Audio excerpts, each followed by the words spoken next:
All right. Welcome, Colorado, to day 9 of the Colorado Oil and Gas Conservation Commission Mission Change Rulemaking. It is 9:02. We've opened up the portal for all of our stakeholders and participants and people of interest to come and participate with us in this rulemaking. My name is Jeff Robbins. I'm chair of the Colorado Oil and Gas Conservation Commission. We have before us the commissioners, and we start our day each day with a roll call. Ms. Hearings Officer Larson. Yes, Mr. Chair. Commissioner Gonzalez. Here. Commissioner Mock. Here. Commissioner McGowan. Here. Commissioner Here. Commissioner Nanjapa. Here. Commissioner Putnam. Here. Commissioner Robbins. Here. Mr. Chair, you have 7 out of 7 commissioners present. Okay, that's great.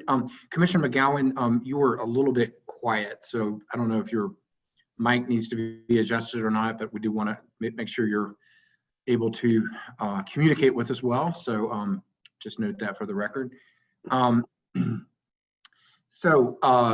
Just to sort of frame where we are, where we've been, and where we're going, today is deliberation on the 400 series of the Colorado Oil and Gas Commission rules. For everyone's sort of perspective, we have had 3 different sets of rules published. We've had stakeholder input in various machinations. We listened to witness testimony over the last day and a half on the 400 series.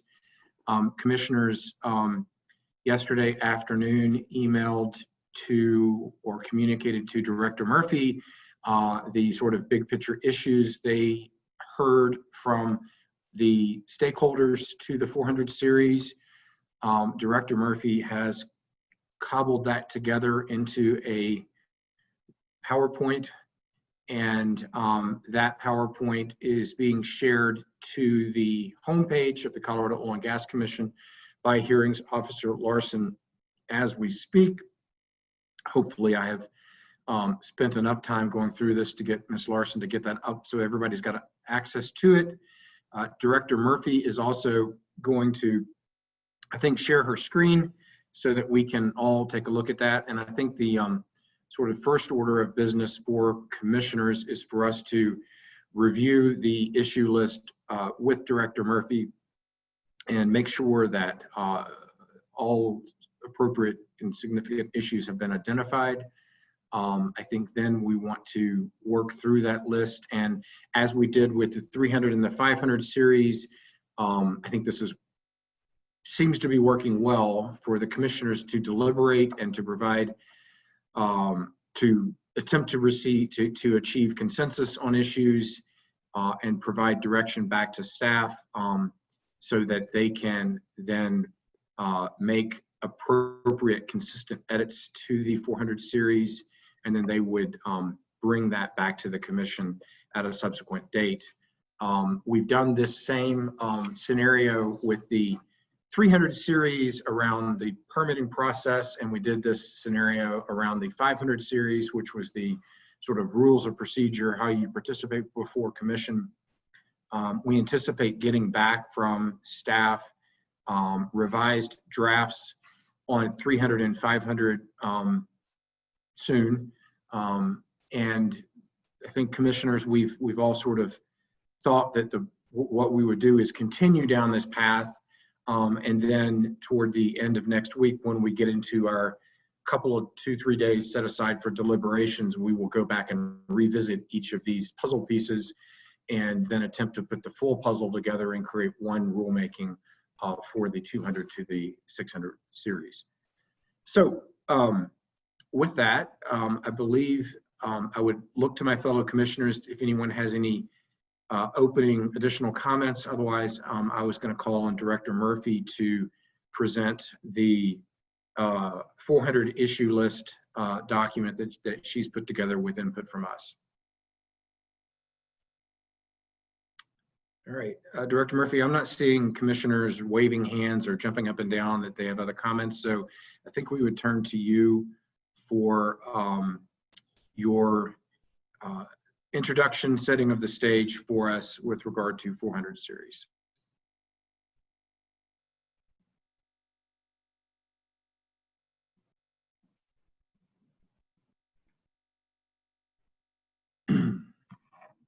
Excellent. Okay, so I'm composing my thoughts. I have just sent a PDF of this PowerPoint document to Ms. Larson to get posted so that it will be out and shared to the world. I've listed, commissioners were organized enough to provide their comments to me in a rule list, which I think helped me structure this more successfully. I actually think this is a great approach. It helped me frame things as questions, even though the grammar and precision on the slides is not worthy of probably my education and experience, so forgive that. But right now I have them in chronological order.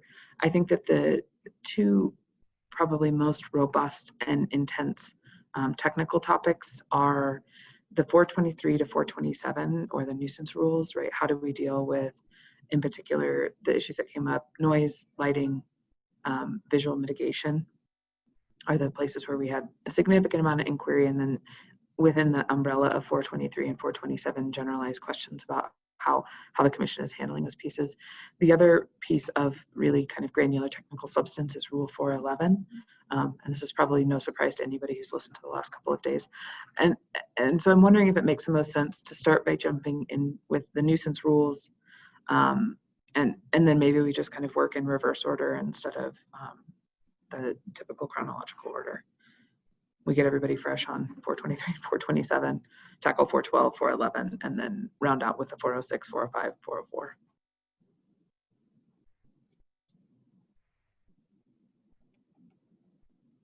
My computer is reminding me that I'm muted, so thank you, computer. That sounds good to me. That sort of is tackling some of the meatier issues while we're fresh this morning. And then we can circle back to 411 and the issues around that. You know, we had sort of tasked parties with the idea of continuing discussions around 411. It seems like they were continuing to sort of build on that. Commissioners, is that everyone comfortable with that approach? Generally, whatever Julie says, we're going to do. So I think that makes sense. So Ms. Murphy, if you want to skip down to 422, 423 issue list, we can look at that. Thank you, Chair. So here on the screen now are kind of the 4 big picture issues that commissioners framed around the 423 to 427 rules generally. The question of whether or how to consider the local government information, whether how to allow for more generalized plans that either have options, which I think builds into the second or the third question on the screen, which is whether how to allow for more specific details to come in closer to construction, right? So like, the way I think about that is the plan says we will mitigate to some expected standard here, the places we might get to it, and then does more specific information comes in once it's finalized how that's actually going to occur on site. The fourth question, should cumulative impact plans be included in these rules? If so, have we appropriately scoped them? And then kind of this bigger, sorry, there's a little bit of redundancy in my slides. I didn't proof them as well as I could have it, but kind of these big picture questions around cumulative impacts. So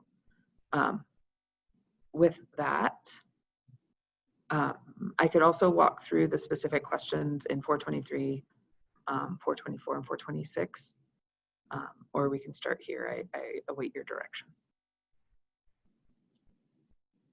Yeah, I think, why don't we do this, Ms. Murphy? So you just introduced sort of the global topics for 423 to 427. Why don't you introduce the subtopics under each rule, and then let's come back to slide 7. If that's okay. That way we can get kind of a big picture glimpse, and this also gives our stakeholders a big picture glimpse into topics. Great. Okay, so 423, this is noise.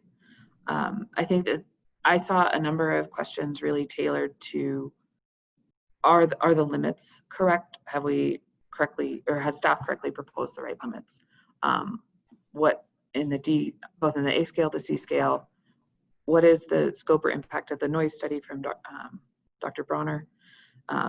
How are we dealing with rural with regard to agricultural or residential?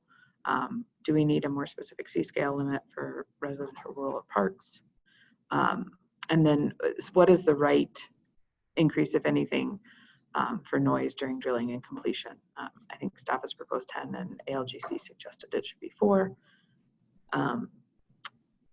The second kind of bucket of questions within noise is if a relevant or proximate local government approve a higher or lower mitigation level, should the language for the director approval be changed from may to will? And I'm really sorry, I'm going to move this topic because I inserted it into the wrong question. All right, that's just for the record, that's the last time you're allowed to apologize for yourself. Thanks. We are tasking you and staff with a tremendous amount of work each evening. You are incredible in turning it around, and you're not allowed to apologize as we make you do this on the fly. So, okay, thanks. Okay, I'll get it together. So the third bucket of noise is our noise levels more restrictive if operations are within 2,000 feet of housing. Fourth, should mitigation plans be set to a different level depending on the location? So how do we account for, I guess, proximity of receptors? Those last two twin together on some level, but we'll look for your direction. The questions that came up around lighting is whether we need to tailor the requirements proposed by staff for lighting mitigation in light of some of the information that came forward from parties. Second, do we want to follow up with some sort of working group to come up with guidance or rule revisions as it relates to lighting, given some of the information that we've heard from different parties? 425, should the commission consult with local government and about new or different facilities and orientation or placement when it comes to visual mitigation? Should any of the best management practices for visual mitigation referenced by La Plata be implemented as rule or guidance? So I think those are slightly more discrete, probably conversations than some of the bigger picture noise ones. And that rounds out the list of questions. I will note that I've carried forward the same parking lot slide from 300 and 500. So anything we need to put in the parking lot, it's tracking as we go. Feel free to tell me to add stuff to it. So. Okay, great. That is a great introduction. Let me stop there and turn to commissioners. Did anyone have, does this accurately reflect your notes, your thoughts, your consideration on issue identification?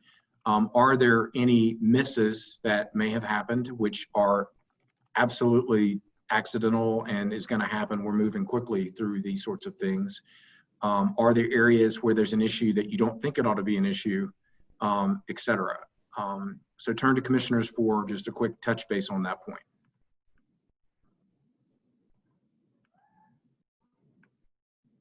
All right, Commissioner Messner. Thank you, Mr. Chair. And thank you, Director Murphy, for taking all of this information and placing it into a document that I think captures by far the thoughts that I had as far as issues that I think we need to discuss. But to put a little more of a pointed point on one of the 423 issues, and I think it was in 423B3, and it was a point that Adams County brought up about land use designations and how that interacts with approximate local government's land designation, and whether or not the lower land use designation as far as noise goes should be the one that's utilized for the land use designation for the site itself. Does that, I mean, I didn't say that very well, but maybe Director Robbins or sorry, Chairman Robbins, you can flesh that out a little more. But I think that's what the concern was, is that you've got a situation where approximate land use may be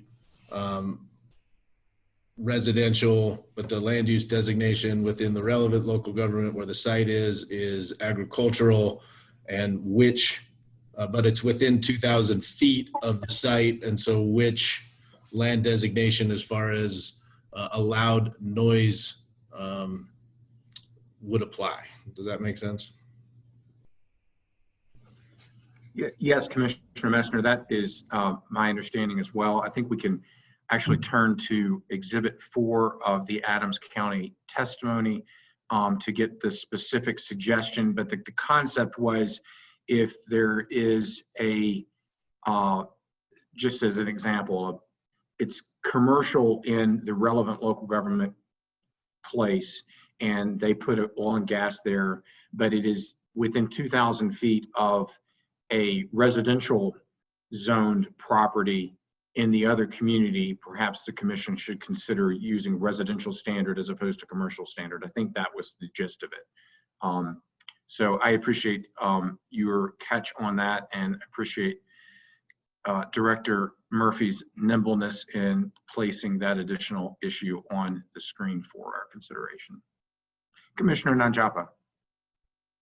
Thank you, Mr. Chair. Related to this, there were also concerns raised about, in our more rural areas, whether those noise levels should be the same, or whether, I believe that was also another spot where there was some discussion about in rural areas, whether that should be different and or similar to agriculture. So just wanted to make sure we kind of address those differences in terms of Front Range versus rural if we need to. Thank you, Commissioner Nanjapa, for that point as well.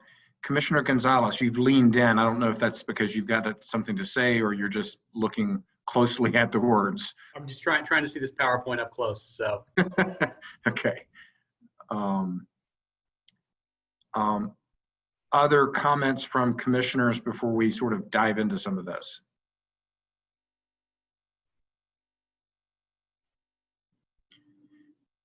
Director Murphy, question for you, if you could.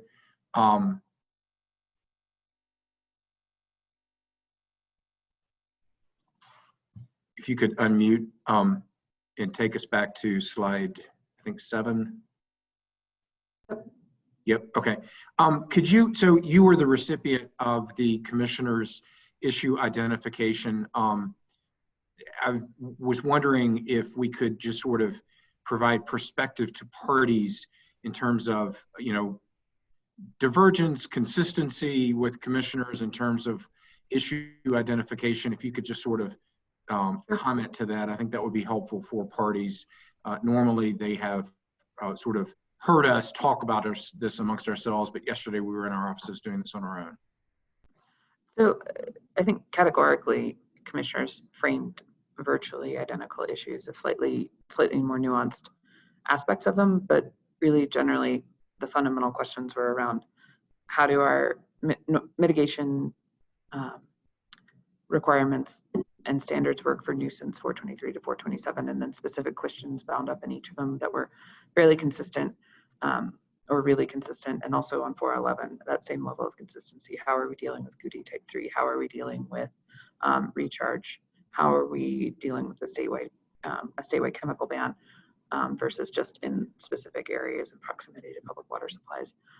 And then I think an overarching number of questions about how are we reviewing notice, providing notice, what are we providing it about, and to whom and when. So there's a lot of overlap, I would say, and I would also say that it very closely matches the questions and the issues, the questions from commissioners over the course of the last 2 days, as well as the presentations from the parties. The issues that parties hit on, I think, have generally been raised in the questions that are framed here.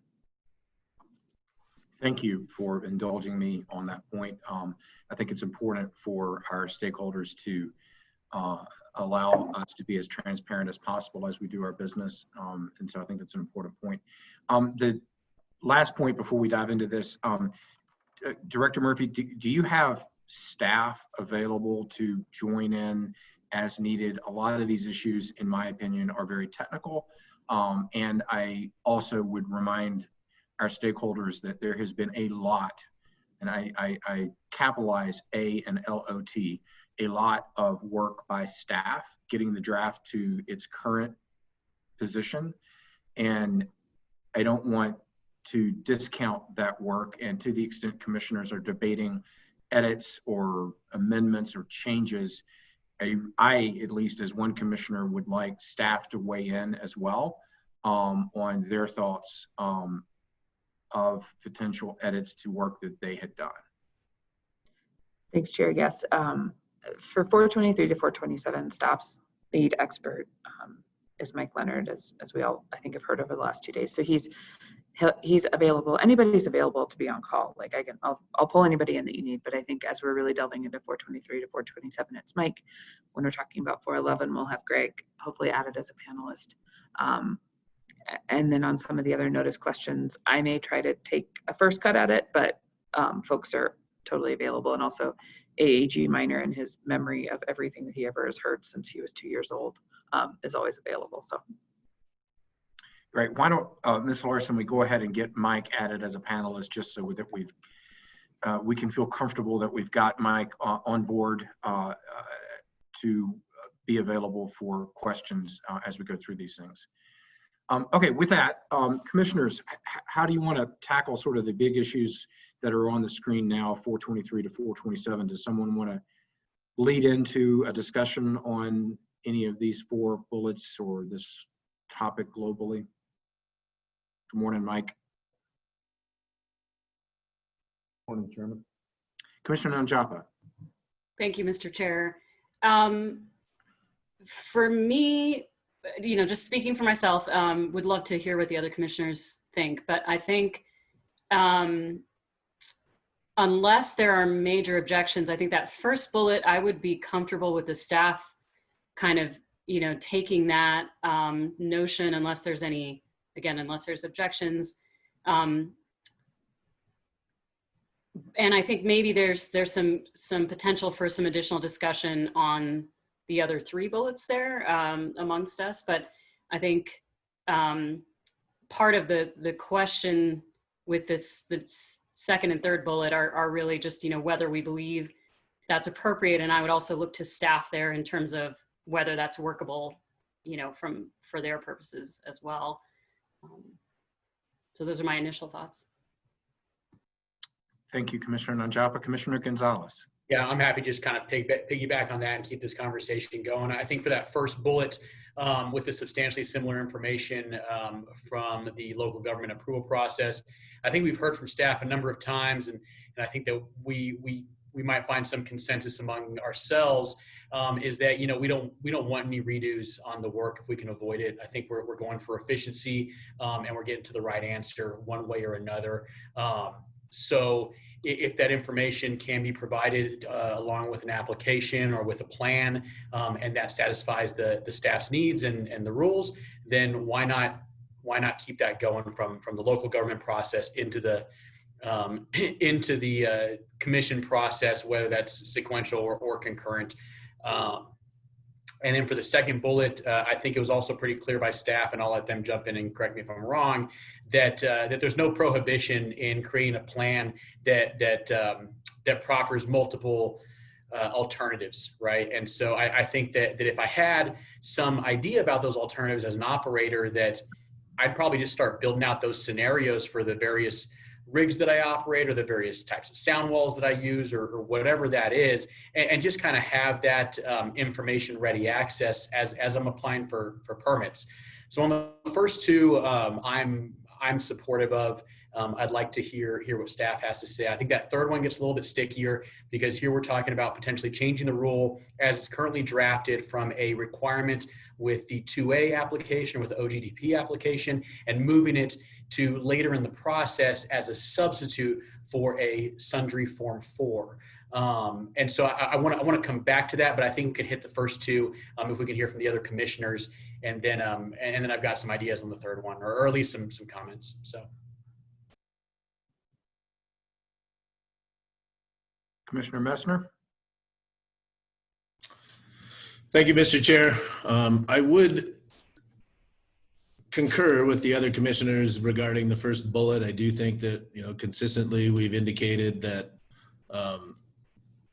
we would certainly take any substantially equivalent or substantially similar information from local governments to help meet some of the submittal requirements or standards that we require at the COGCC. I think that makes sense.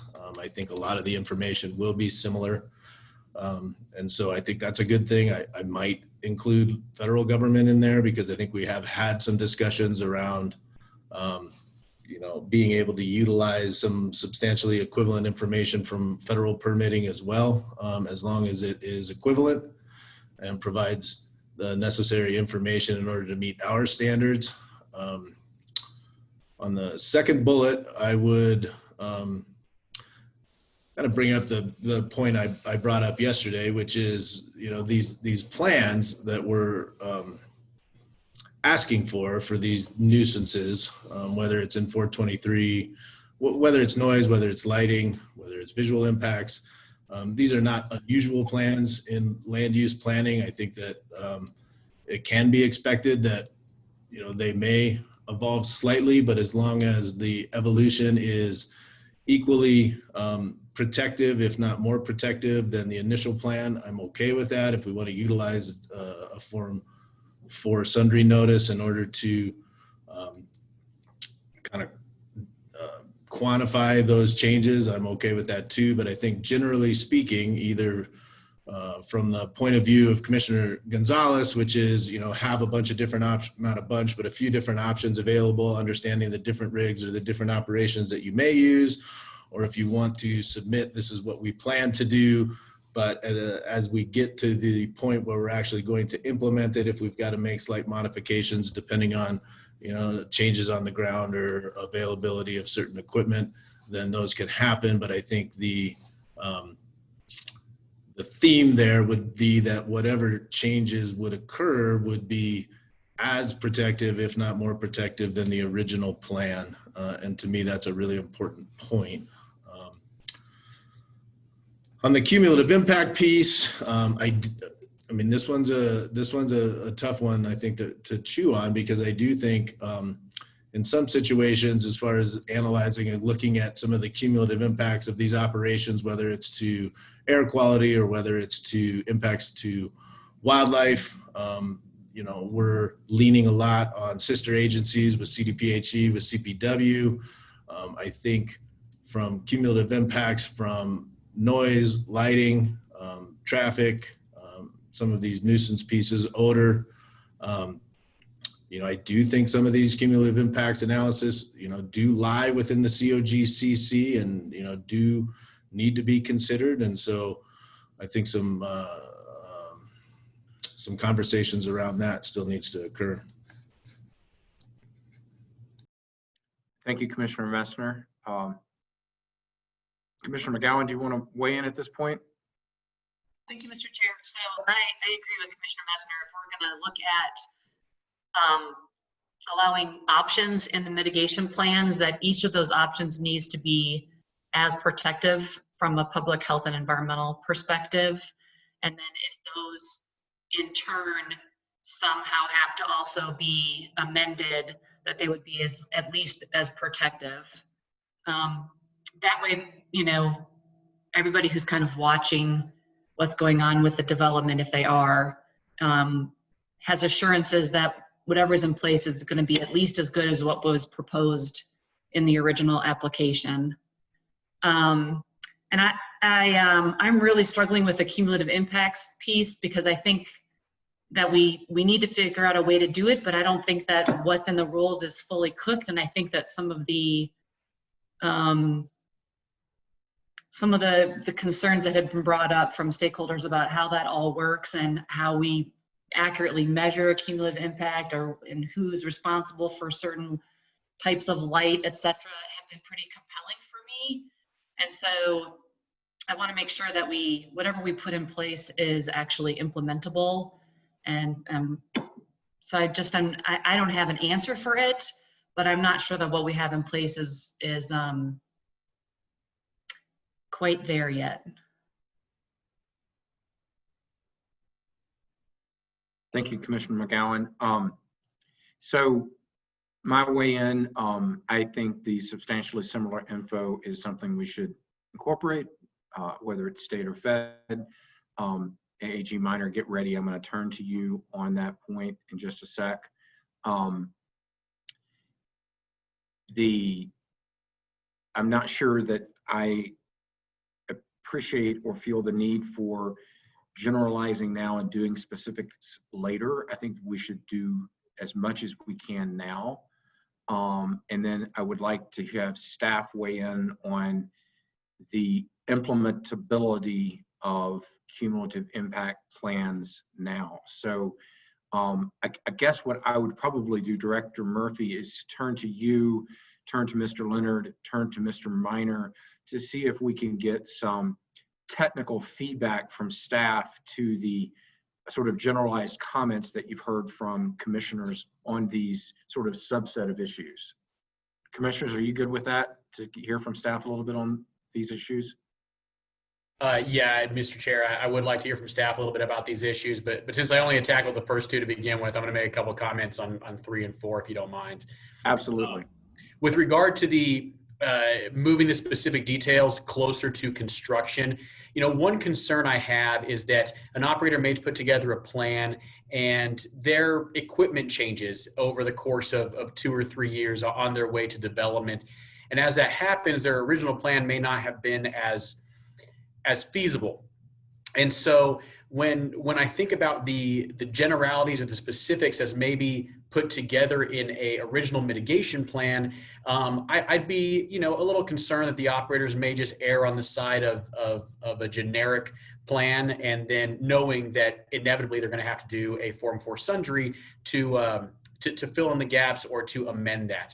And a concern I would have is that when staff may be reviewing one of these Form 4 sundries, is if they're looking at something the operator planned originally 2 or 3 years ago, and now they're getting closer to spud, they've got a rig that perhaps they did not anticipate having, and now they can't implement what they had originally proposed, and it has to go through a more in-depth review with the staff that may create some timing challenges for an operator that is subject to a drill schedule. I don't know that kind of rambling concern it really set forth an answer or proposal, but I would like to have that concern thought about from staff's perspective when they come back with some more feedback. Additionally, with the cumulative impacts, my biggest concern is the quantification and the source, right? How are we identifying what those cumulative impacts really are, specifically when it comes to dust, fugitive dust, kind of the dispersion of light, and how all that works. So I would like some more feedback from staff and from the technical experts in that regard. I'm on the fence about how we should incorporate cumulative impacts. I think cumulative impacts, obviously, as part of our mission, is an important thing to do.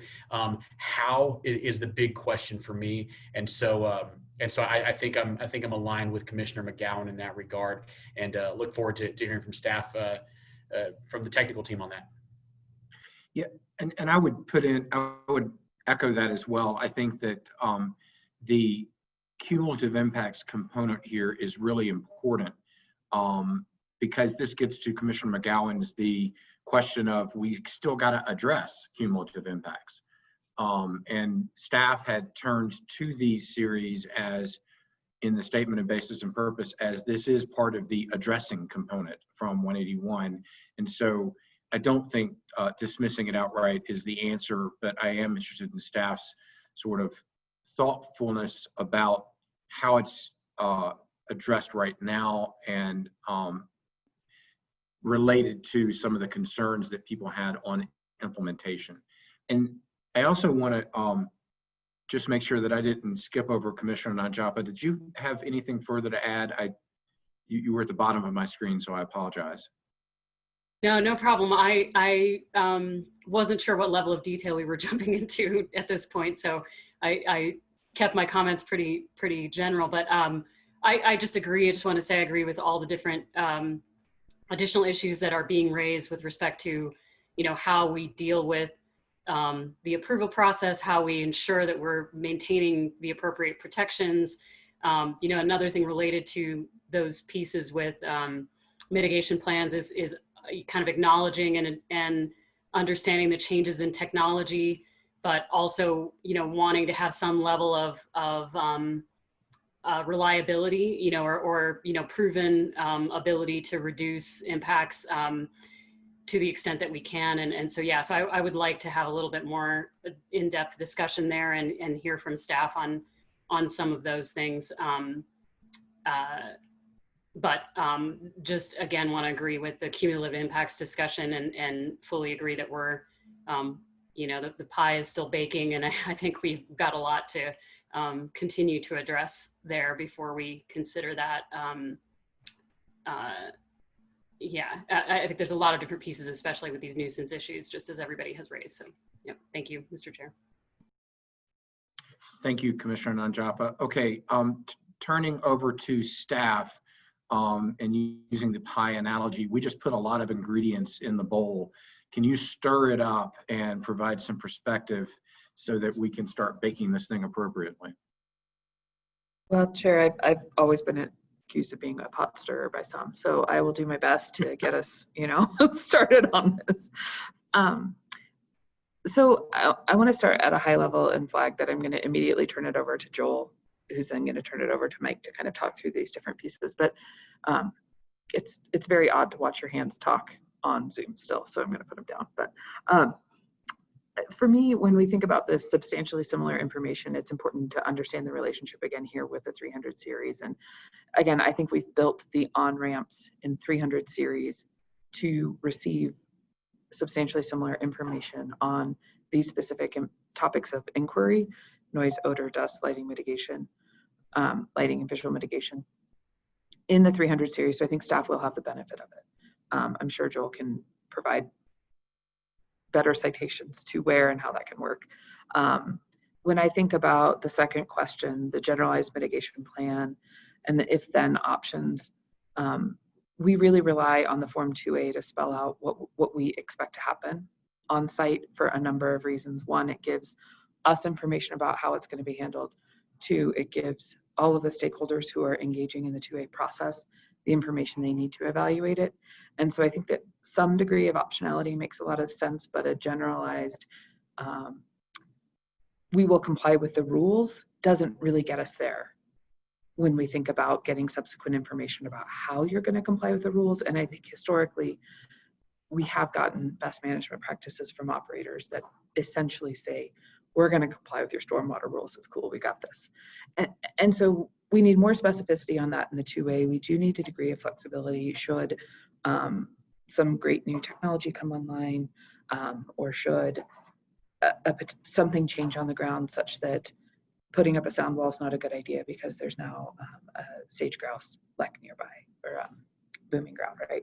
And so it's an interesting tension. I think that some of the other places that we have built in, we have kind of two separate processes built in to deal with these changing plans. And one is if the form itself, or if the permit or the request so substantially changes the permit, it needs to be re-permitted, right? And so that, in contrast to the 2A of we're moving to a better rig, those are different. And so I think that we've built paths to deal with those differently. And I think both Joel and Mike can kind of talk through those in more specificity. And I flagged on the slide that this question of allowing specific details to provide it closer to construction is an important, I flagged that it's important to consider in relation to the sundry question, just because those are some of the tools to get the information in. Is it coming in on the 2A? Is it coming in on the sundry itself? And then as to cumulative impacts, staff has worked really hard to make sure that we are evaluating and addressing cumulative impacts. And I know Joel and Mike will talk about why we think what we propose is implementable, but we do feel strongly that it is. And so with that, I would say, Joel, do you want to jump in and clean up my pot stirred? Also, whenever I cook, I make a gigantic mess. So that's, I guess, what my dogs and my husband are for. And in this case, Jill gets to come in and help clean that all up. Well, thank you, Director Murphy. I feel much more equipped to run with the baking metaphor than the sports metaphor, and I am happy to do my favorite thing to do while cooking, which is to clean while it's in the oven, because if you wait until afterwards, then you're just never going to do it. So I think I'd just like to maybe ask the commissioners a few questions about the first bullet after explaining sort of staff's thinking on that. Which is that, yes, staff very much agrees that similar information should be able to be submitted for both local governments and federal governments. I think maybe the question is, do we need to do more than what is already in the rules? So again, this is a sort of complex 300 series, 400 series interplay. But I would direct you to Rule 304E, the substantially equivalent information rule. So this is the information coming in on any Form 2A. And it provides that, I'll just go ahead and read it so folks don't have to flip through their binder, that the operator may submit substantially equivalent information or plans developed through a local government citing process in lieu of providing information or plans required by Rules 304B and 304C. And I won't read you the rest of the text, but there's a few sort of boundaries there, and then a similar provision for the federal government. So all of the plans that we've been talking about, the noise plan in 423A, the lighting plan in 424A, the odor plan in 426A, and the dust plan in 427A, all of those are subject to that. So for each of those plans under the 300 series rules as staff have crafted them, operators already do have the option of submitting substantially equivalent information from a local government or a federal government process. Maybe the one exception to that is visual impacts, Rule 425. So for visual impacts, staff did not think it was necessary for operators to submit a plan. So there sort of isn't a substantially equivalent information provision there because there isn't information staff is being given. That's just sort of a substantive operational standard about what color you paint things. There's no sort of front end planning. And so I wonder if I can, having sort of laid that out, if I can pose a question for the commissioners, which is hearing that, do you have additional direction to staff about where you think changes might be warranted either to Rule 304E or perhaps in the 400 series to make that clearer, expand or contract that in any way, or if there are ways that we can sort of implement the direction that we heard from you this morning? So I have 2 points, and then we'll turn to the rest of the commissioners. One is, and this was sort of the question that I had for you, Attorney General Minor, is 304 sufficient so that we don't need to be redundant and say it again in the 600 series? In other words, is that sort of out there already? Number 2 is, would it make sense to throw into the statement of basis and purpose just sort of a cross-reference that the commission, is, desirous of seeing substantially similar information under the 422 nuisance standards? And then my last point is wondering if the 304 language should have a slight edit. You read local government citing process. So information from developed during a local government citing process, and knowing that we need to be nimble and move back and forth along these sorts of lines, I wonder if citing should be replaced by land use process. Some local governments may be addressing nuisance issues without necessarily focusing in on citing, and land use is a sort of a broader term. So throw that out as a potential edit. So those are my suggestions, comments, questions for you, AG Minor, in response to your thoughtful comments. Maybe we can see if other commissioners have questions, and then we'll direct it back to you. Other commissioners with questions for AG Minor? Commissioner Messner, then Commissioner Nanjapa. Well, thank you, Mr. Chair, and thank you, AG Minor. I appreciate that, and I think I'm bringing it up simply because it's apparent to me that it has not been clear to stakeholders that these things actually do tie together, and that it is the intent to be able to utilize substantially equivalent or substantially similar information. And so I just wanted to point it out that we've indicated it before, we've indicated it again now. we'll indicate it again in future series, but this is something that we intend to utilize. So I appreciate your explanation.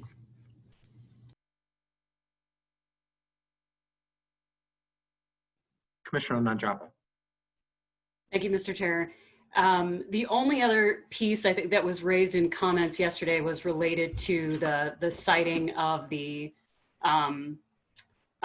facilities with respect to visual impact mitigation, and how in some instances the orientation of the building can make a difference, at least from the local government perspective, it sounded. So I just wanted to, I would still be comfortable with the staff kind of taking a stab at addressing that, but I think that is the one piece that maybe differs a little bit from what AAG Minor went over. So thank you. Commissioner Gonzalez. Thank you, Mr. Chair. So I agree with Commissioner Messer. There was a lot of confusion about whether or not 304A applied to the 400 series and the 424, 423, et cetera, A's for the plans.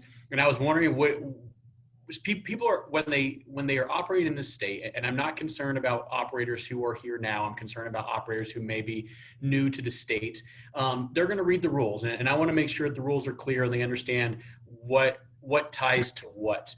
Would it be of benefit, and this is a question, so I could be wrong here, of simply in 424A, 423A, where it talks about the plan and it references pursuant to Rule 304C3, if there's just another reference, another pursuant to or subject to basically not an exception, whatever, but subject to 304A, just in that first line of each of those, just so it's clear that people know they can tie to it. Attorney General Minor, would you like to respond to these comments? Certainly. Thank you, Mr. Chair. I think it sounds like there's pretty clear direction from the commissioners that we should add some cross-references in the 400 series. I think that does make sense. As staff was sort of cleaning up the rules, as Director Murphy mentioned on the first day, I think we in general tried to remove what we felt were like extra cross-references, and in some ways the current rules have so many that it gets confusing, but it seems like we may have gone too far in this case, and this is a great place to add some cross-references so people know where they are in the choose your own adventure novel of the Commission's rules. In terms of the statement of basis and purpose, to Chair Robbins' points, of course, language can be added there as well. That is, of course, your document, so we can absolutely take any direction that you have there. In terms of the change to the language of Rule 304E to use land use instead of siting, I think staff can absolutely do that as well. That shouldn't be a problem, and that does sort of more broadly capture the local government processes that occur. And then to Commissioner Nanjapa's point, again, visual impacts are not something that information is necessarily submitted about on a Form 2A. And so 425B does provide sort of you can follow the federal rules if you're on federal lands. And so it seems like perhaps staff could add a 425C that provides a similar provision for local government standards. Would that be responsive to your request, Commissioner Nanjapa? Commissioner Nanjapa? I think so, or perhaps, yeah, I think so. I think just allowing for that, and this may just be part of the process that would be undertaken anyway with the local government, but some sort of plan on how it is intended, how the facility is intended to be placed on the landscape, in a sort of three-dimensional fashion where there can be some evaluation on the visual impact simply from that, aside from the color. Okay. I see that Director Murphy is sort of capturing this insight or input from commissioners onto the document. If we could, once you're done with that, Director Murphy, yeah, get back to that. If I could I ask staff, Director Murphy, Mr. Leonard, Mr. Minor, to weigh in on the point that we heard from several stakeholders that the mitigation plans are difficult to do now because they may not know a lot of the details. This kind of gets to this generalized mitigation plans, more specifics later. You guys drafted this, you drafted it in consult with the regulated community. What are your feelings about that issue that was raised by some of the operators? Thank you, Chair. I think Mike is best poised to jump into this, given that he did the lion's share of the coordination and editing. Or Mr. Leonard, if you will. Yeah, it has been a point of discussion. Trying to look out into the future, 2 years or whatever it may be. We understand it could be difficult. That being said,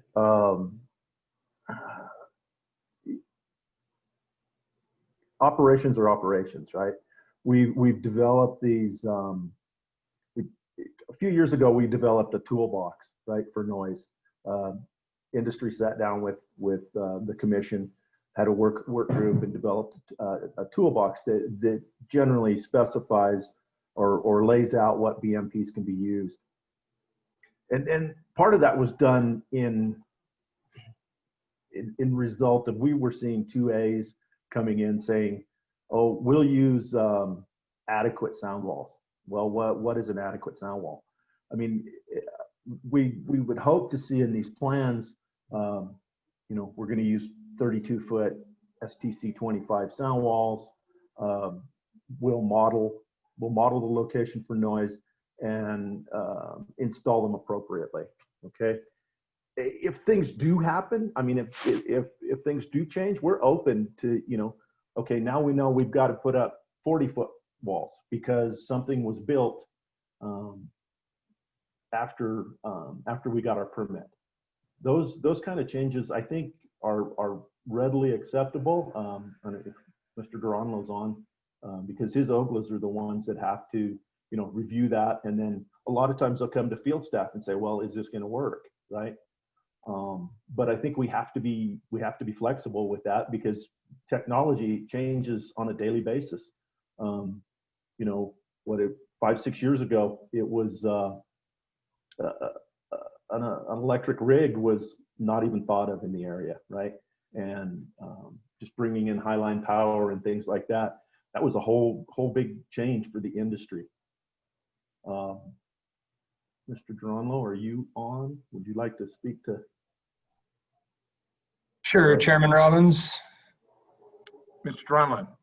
So, I think, Mike, you where you were going at the end of your comment there, our location assessment staff does work closely with the operators to make sure that we have an understanding of, what their plans are, how their decisions are made, and, whether or not we feel that they have proposed the adequate protections in each case.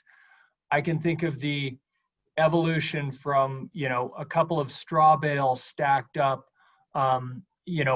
next to, on the edge of the location. And that used to work for a small rig. And, if an operator came and said, yeah, we're going to be stacking up straw bales, we might say, okay, well, that sounds pretty good. And then rigs got larger, frac fleets got larger. Straw bales, we started getting noise complaints through the field inspection unit. Straw bales weren't cutting it. What can we do better? Oh, now there's a sound wall company that puts up sound walls and they can do it cost effectively and quickly and effectively mitigate that noise. The change to whether or not highline power is available. All of these things as they evolve, they've evolved over the years, but in some cases, these site-specific protections are evolving during the permit review process and making sure that it is, the BMPs are tailored to the site. In some cases, a very rural location, it's not going to be as important. There's not going to be as much weight given to that portion of the review. But in other cases where there is a nearby sensitive receptor, the weight will obviously, the importance of that will will definitely be more important. So hopefully that adds a little color. And Mr. Duranlo, oh, go ahead, Mr. Minor. thank you, Mr. Chair. I think I want to maybe summarize a little bit of what you just heard from Mr. Leonard and Mr. Dronlo by making 2 points. One is the reason that you are hearing from both of them is that staff has proposed these plans in the nuisance rules as a way to wed two things that should be linked better, right? So these plans are the link between the 300 series, the permitting that Mr. Duranlo and his team of OGLAs do, and what happens in practice, the operational things that Mr. Leonard and his compliance unit oversee in the field, right? This is how we can get advanced planning at the permitting stage to make sure everything goes better at the operational stage. And that's why you're hearing from both of them about this. And then the other thing I want to point out is that the real benefit that Mr. Duranlo and Mr. Leonard are highlighting is Mr. Duranlo's permitting staff, the OGLAs, have the statewide perspective. They are working with every operator on every permit in the state. They are in some ways the first people to know about new and innovative best management practices that exist. And so by working with different operators in the permitting process to do this type of advanced planning, it's a way to really make sure that the people who are most familiar with the sort of newest and exciting advances in different types of mitigation technologies are having a conversation with the operators about where those technologies are appropriate in advance, instead of it happening when Mr. Leonard and his team get a complaint later and then have to work with the operator to figure out a way to address it once something's already happened. So does that, I hope that helps you understand a little bit of the context for why you heard from both of them. It does. I've got a quick statement that I'm going to call upon Commissioner McGowan.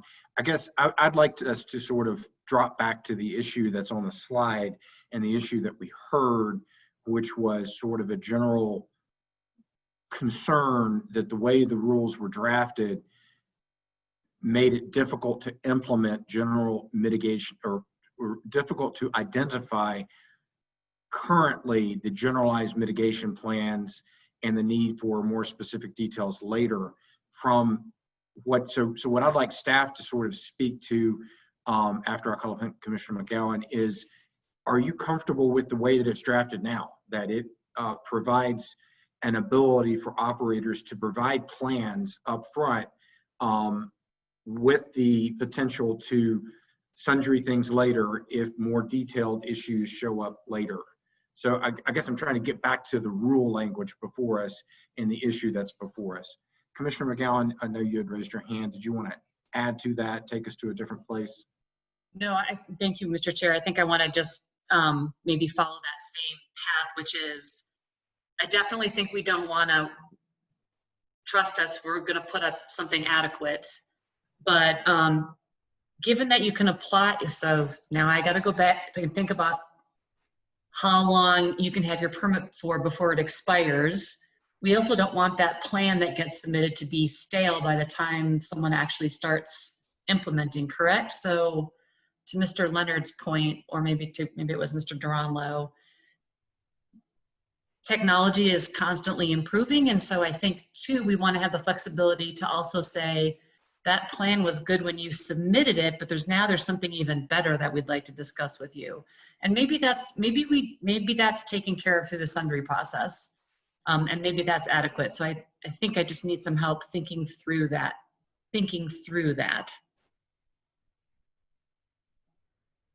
Chairman, may I? Mr. Duranlo.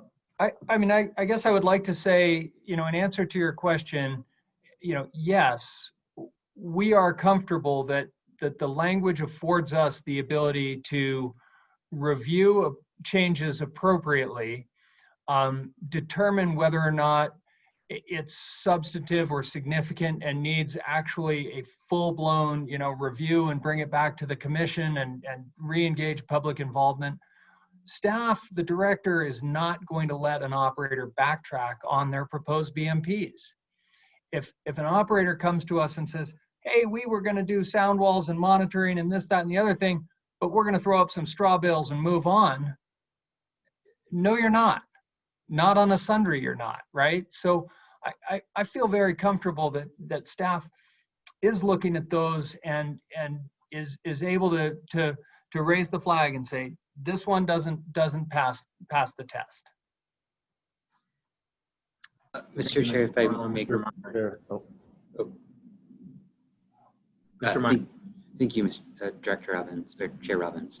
To answer part of Commissioner McGowan's question, I do want to make clear the Colorado Administrative Procedure Act has very specific procedures that have to be followed anytime that a permit that has been issued is modified.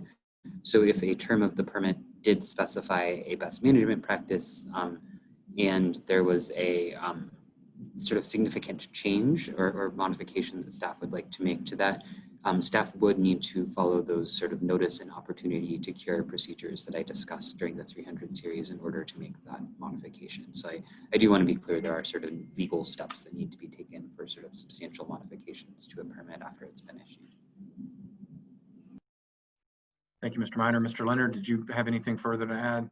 Yeah, and I would like to add, Commissioner McGowan, staff always has the opportunity as technology moves forward to implement guidance and policy and to work with the operators to implement that new technology where possible. And one example, perfect example of that is the highline power. Can you get highline power?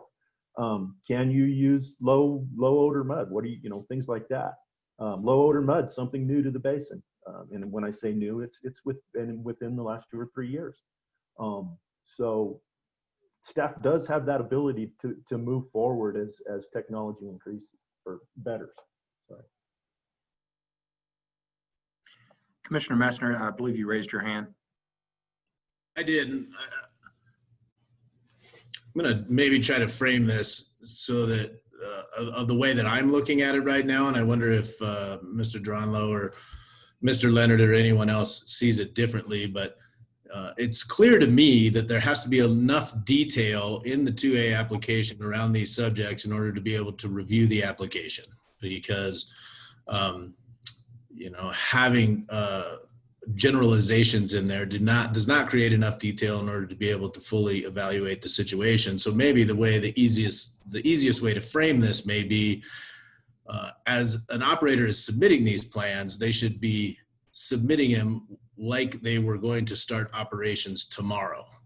And that is the level of detail that needs to be in these plans, and that when they actually begin commencement of these, if they determine at that point that there needs to be a change, then I think there's a process in order to be able to submit those changes, and then the determination could be made whether that needs to happen through a sundry notice or whether that needs to happen through a more significant modification of the application. But when someone's submitting a lighting plan, an odor plan, a dust plan, it's as if they were commencing operations tomorrow. That level of detail is necessary in order to be able to review that application, to understand what the potential impacts are and whether or not that plan meets and mitigates those mitigates those impacts and meets the intent of the rule.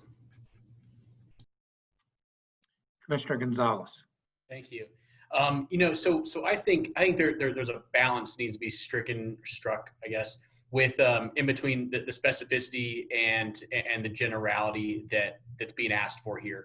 When I read the rules, I think there's enough flexibility built in there that an operator can provide sufficient certainty for mitigations that they are engaging in or plan to engage in to allow an approval of a 2A that is protective of public welfare, health, wildlife safety, the whole suite. But I can think of several scenarios where that may not be possible. And I'm not trying to be nitpicky here, but I want staff to understand, I want the other commissioners to understand that things change in the planning process when it comes to the siting of an oil and gas well, and then the actual equipment and operational execution of that oil and gas operation on that site. And one scenario just kind of popped in my head is sound walls, right? Because Mr. Dronlow brought that up. I believe that's who said it. But you think about sound walls. If I come in and say I'm going to do a 32-foot sound wall based on the rig that I currently have contracted and I think I'm going to use as an operator, well, then I decide, okay, I don't need that much horsepower. I can go to a smaller rig. It's gonna save me a little bit of money, but my sound walls don't need to be as big to equate to the same similar level of protection. And so if I come in and said I was gonna do a 32-foot sound wall, now I come in and say I'm gonna do a 28-foot sound wall, I would envision the possibility there. And again, that we're talking about scenarios, and this is dangerous territory, I get. But I'd envision the possibility of someone interpreting that as being less protective because the sound walls are smaller. And so I want to make sure that we leave enough room for flexibility, that changes like that are still equally as protective, without a huge debate on how that applies, that the flexibility is there, and that the staff, and I'm not talking about the staff that's here now, who I have tremendous faith in, personnel changes, there's turnover, there's leadership, there's different directives, these rules are going to be in place for a while, that flexibility continues to exist, and that the rules are drafted accordingly. So I understand all the concerns with not having the specifics. I think I could probably take a step back on the debate on when we have these plans in place. But I think that when the original plan is in place, I think it needs to be specific enough to identify protections, but maybe not so specific to say here's exactly the specs within which we will operate. I'll let the staff chime in and potentially correct me on that or debate me on that. But that's kind of where I'm sitting with both my belief that there may be benefits to pushing this down further in the permitting process, but also the benefit of having it on the front end. Thank you, Commissioner Gonzalez. I sort of echo those points, and I'd like to throw out a proposal on this. Suppose we suggest that the proper answer on these issues, and I come at this because I remember Commissioner McGowan speaking to some of the operators who were complaining, is like, well, we can't just not address these issues. We need to address them. And I don't recall that operators had specific language edits. In fact, I think they were mostly sympathetic that this is a tough one. But I think that in my mind, I'm starting to get to the point that, having debated this with you, that the answer is that we leave the language as is, but that we also turn to astute Attorney General Minor to bring this discussion into the statement and basis and purpose, so that the world is aware of the issue that is recognized by Commission about getting that right balance. Other thoughts from commissioners, thoughts from AAG Minor on that concept? Sure. Director Murphy, please. Thanks.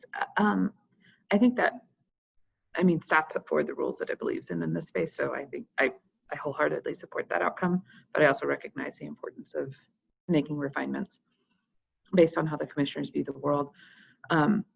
I want to also kind of zoom us out a little bit on and carry forward Commissioner Gonzalez's points, in that in the situation that Commissioner Gonzalez has described, the applicant bears the burden to prove that it's an equivalent protection, right? And that point I want to take and then expound upon, which is functionally the obligation is to comply with the act and rules.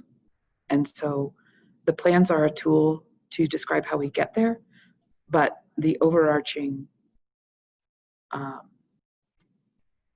compliance level remain the act and rules. And so if something needs to change on site, yes, but does it comply with the protections that we've built in?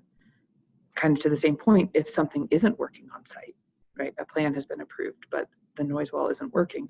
That's where we go back in and say, well, what else are you going to do to get in compliance with what our standards are? And so I think that that's an important overarching theme that we need to keep in mind as we're evaluating what a plan does and how it functions, and how it also nests into the overarching framework of the regulatory requirements.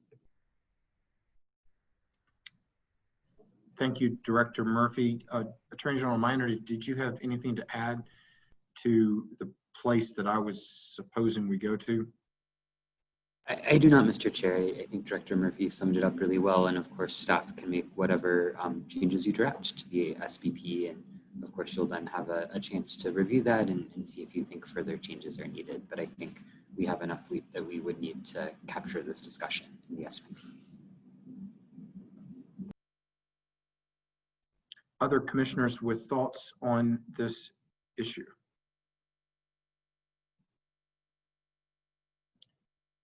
Do we want to sort of take a straw thumbs up that this is a good place to land this for now, at least? All those in favor signify with a thumb.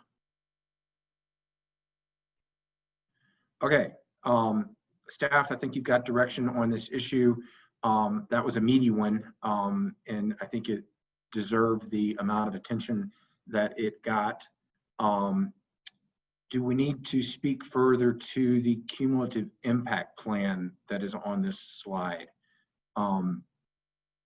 I sort of believe that I'm kind of the opinion that we leave it as is, and that we allow operators and staff to try it on for size and see if it's working. Those are my sort of synopsis on that. I think it's important to have the cumulative impact as part of this. I think it's a healthy part of the addressing component from Senate Bill 19-181. Do other commissioners have thoughts on that issue?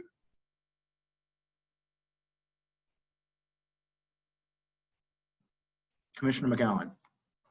Thank you, Mr. Chair. So I definitely think that 181 has directed us to look at cumulative impacts from all the viewpoints that we have for the permitting process. I think I'm concerned about what this is actually going to look like. I'm happy to support, let's give it a try. Let's take the training wheels off and see what happens. Maybe with the understanding that maybe there's some sort of check-in with staff to talk about, how is it going, and have we been able to, with the operators, figure out what the cumulative impacts are to some of these operations that they have related to nuisance. So I have a feeling there's going to be a lot of, and maybe this is just what staff is used to anyway, I think there's going to be a lot of back and forth between staff and the operators about who's responsible for what and proving it. So, and that just might be what's good, the nature of these cumulative impacts around nuisance issues. So, Commissioner McGowan, I want to follow up on your statement. I totally agree with you that cumulative impact, this new permitting process, all of this is very iterative in my mind. And I also sort of think back to my days as director, where we all of a sudden had 181, where we had to create objective criteria, where there was some struggle about how to adjust to objective criteria permitting, where staff worked with operators to create the quote objective criteria toolbox, which was ways to figure out how to work with objective criteria. That iterative process, in my mind, was an excellent example of how Colorado operators, stakeholders, staff were able to work through a new regulatory environment. And it's not like you just turn it on and it's just like free flowing. We've got to grease the wheels a little bit and figure out how to make sure that the regulatory process is workable. And again, I turn back to the fact that in my mind, it is iterative. I think where we are with regard to the language from staff on the cumulative impact is probably good for now. And we should check back in, as I see Director Murphy pointing to, 6 months and sort of see how it's going. That's part of professional commission, is that we've got that capacity. Other commissioners with thoughts on this issue? Attorney General Minor. Commissioner Messner. Thank you, Mr. Chair. And I think that's a fair analysis. And I do really think that staff took a strong swing at how to not only identify, but address cumulative impacts. And I do think that this is something that we should implement and adjust as necessary. So I concur. Attorney General Minor, did you want to weigh in on this? Thank you, Chair. Thank you, Mr. Chair. I think I want to make a couple of points clear just for the record, and then get maybe one point of clarification from you all on staff's direction. So I think, as I mentioned during my presentation on cumulative impacts in the 300 series, cumulative impacts are hard. There's a reason that you don't see this type of address standard for every category of cumulative impacts in the rules, and that's because I think you can see just how difficult it is to figure out these cumulative impact questions, even for more localized issues, right? Like odor and dust. And that is why staff did believe that it was necessary to take a little more time on the address step with other issues through the 300 series, but did feel confident that we could come up with standards to do the address for each of these nuisance issues here in the 400 series. And I do want to emphasize that I can promise you Mr. Leonard would not allow anything in the rules that he couldn't implement. Staff are confident that we have worked really hard to come up with implementable rules. And I think that really you have to take it away from a level of abstraction to go from nuisance issues and come down to what did staff propose for each of the individual categories, right? And you'll see staff did think that there was a way to use quantitative standards for cumulative noise impacts because of the availability of things like baseline surveying techniques that make that type of quantitative detail for this cumulative impacts possible. Staff also found a way to use cumulative light impacts, and you read a lot in pre-hearing statements about where it's appropriate to use lumens versus where it's appropriate to use lux, and there's a reason that you can see that lumens are used in sort of the individual incremental contribution rules in 424D, whereas lux is the appropriate standard for this broader cumulative impacts in 424 at freight. Staff took a long time working with operators and figuring out those details.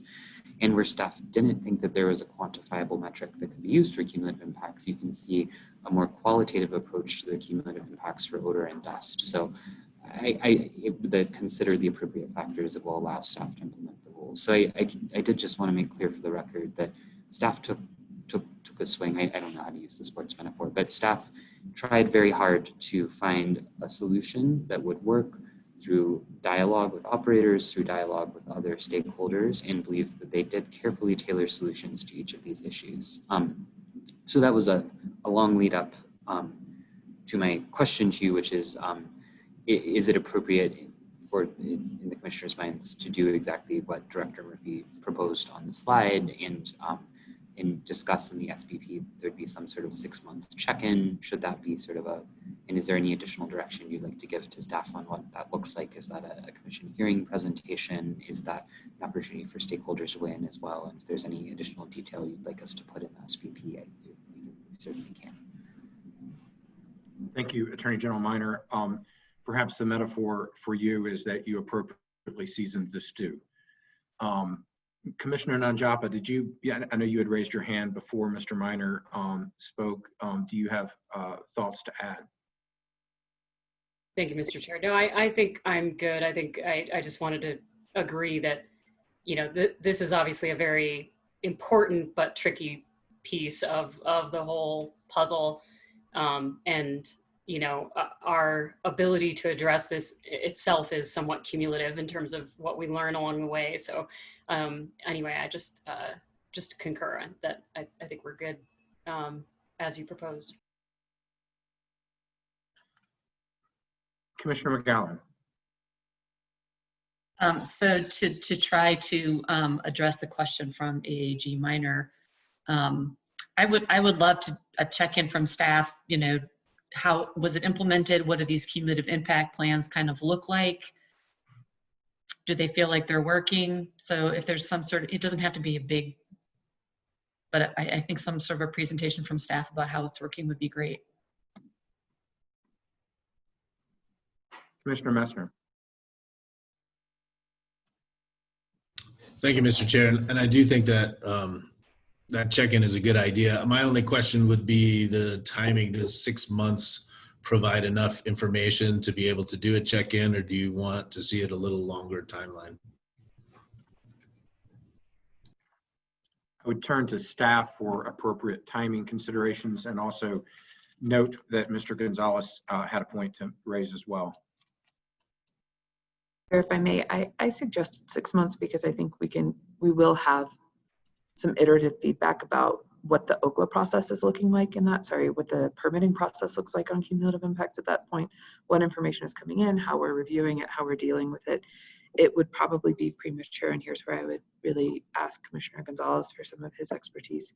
It might be premature to look at what actually construction looks like or full implementation of a site with considerations of cumulative impacts of noise, odor, dust actually looks like in practice.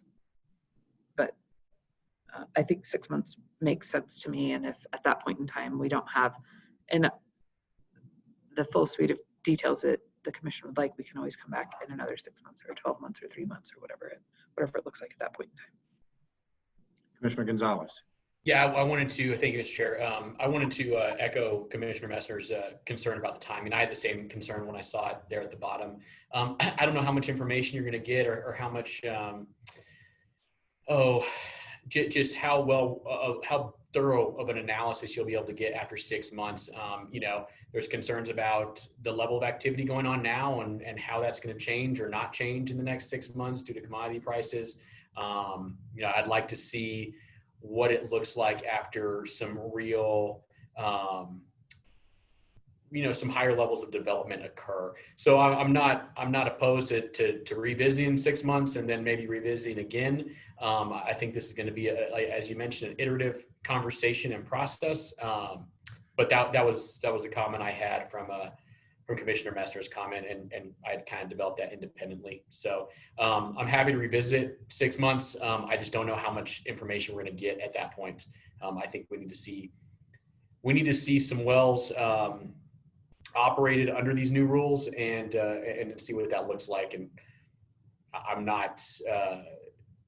I don't know how much we're going to see in 6 months. 6 months from December 1st. So. I appreciate all those comments. I think that, again, yes, I think you're right. It is iterative. Let's see where we are at 6 months. And my only further sort of comment on this point to staff, Director Murphy, Attorney General Minor, is if we could encapsulate some of this discussion into the statement and basis, that might be helpful to the regulated community. In terms of the discussion that was had around this and how we landed in the spot where we sort of began on these issues. But that's not to indicate that we did not hear our stakeholders on these issues. In fact, we did hear them, and there's been some thoughtful commentary around these sort of general issues on 423 to 427. At least that's my perspective, is that this has been thoughtful commentary around those issues.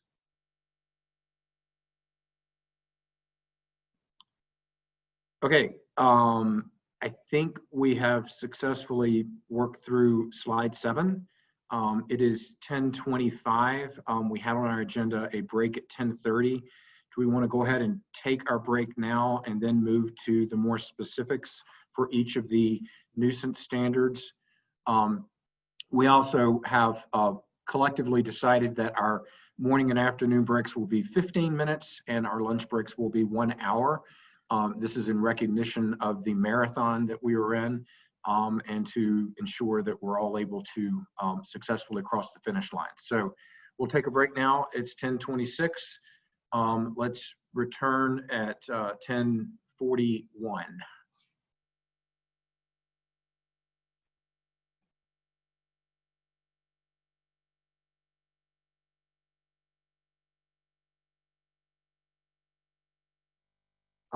With its rulemaking and deliberations on the 400 series.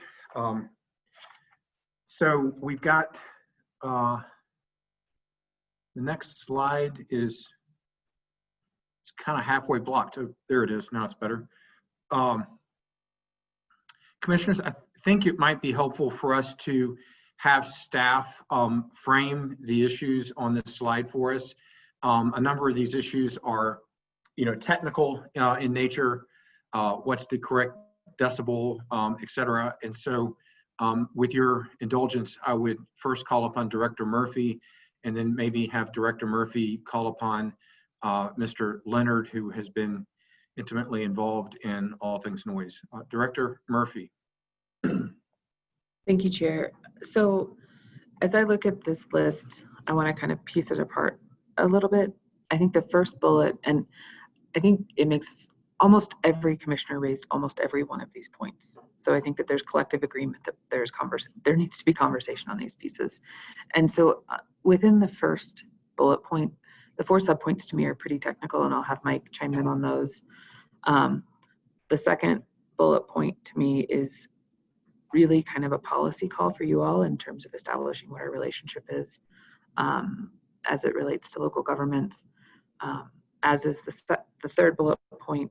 The fourth bullet point, I would like AAG Minor to address after we hear from Mike Leonard, because staff thinks that the rules accomplish or provide a vehicle to accomplish and consider that situation specifically. And then the fifth bullet point, we also think is kind of a policy call, but builds back into some of the technical conversation you're going to hear from Mr. Leonard specifically about why and how staff addressed rural areas and zoning. So with that, I think where I would like to start is jumping back up into the first bullet point with the subparts. On the Bronner noise study, staff did consider it, and I think that there's some interesting information, and as with much science, there's some uncertainty and there are some limitations of it. And to me, more than anything else, it calls for kind of additional inquiry into the area. Staff also considered a number of other sources of information, including its own study in terms of evaluating what the right standard should be. And some of the limitations of the Bronner noise study were of concern to us. With that, I would say, Mike, if you want to chime in, add any color commentary to the Bronner question, and then jump into the 3 sub-bullets, walk through those pieces, and then turn it over to AAG Minor to talk about the 4th bullet point of if in proximity to 2,000 to 2 different local government standards, what's the commission's process? Thank you, Director. So, and just to pile on the Director's comments, yeah, there's a lot of studies out there. There's not a lot of studies out there on low frequency noise. Most of those deal with wind farms. Wind farms generate a tremendous amount of low frequency noise. And most of the studies have either been done in Australia or Europe, and again on wind farms. So there's not a lot of study out there on oil and gas industries for low frequency noise. There's a lot of studies on high frequency, and that's mainly because of worker safety. We don't see as many complaints with high frequency, obviously, as with low frequency. And that's because of a lot of the mitigations that have been put in. The sound walls actually mitigate light and sound during pre-production operations. So one thing I do want to emphasize, and I don't know if commissioners, if you know this, but our table is not something that we just made up, right? It comes straight out of state statute. So many municipalities and other governments use this same table. And a lot of that table was developed from the EPA 1970s Noise Act. So it's been in use for many years, and it's accepted for A scale. Along with not a lot of studies being done with C scale, there's not a lot of municipalities with regulations on it. So it's really hard to find things, to investigate, to see what other people are doing. We're kind of one of the few that are kind of leading the way, if you want. So, maybe more studies need to be done. Maybe you as the commission need to, later on down the road, put that forth. Let me just tell you the idea of agricultural versus residential versus rural. Our thought process there was agricultural areas So there's rural areas and there's agricultural areas, and they can be one and the same, and they may not be one and the same, right? I lived in Cheyenne Wells, in Cheyenne County for many years, and it was rural agricultural.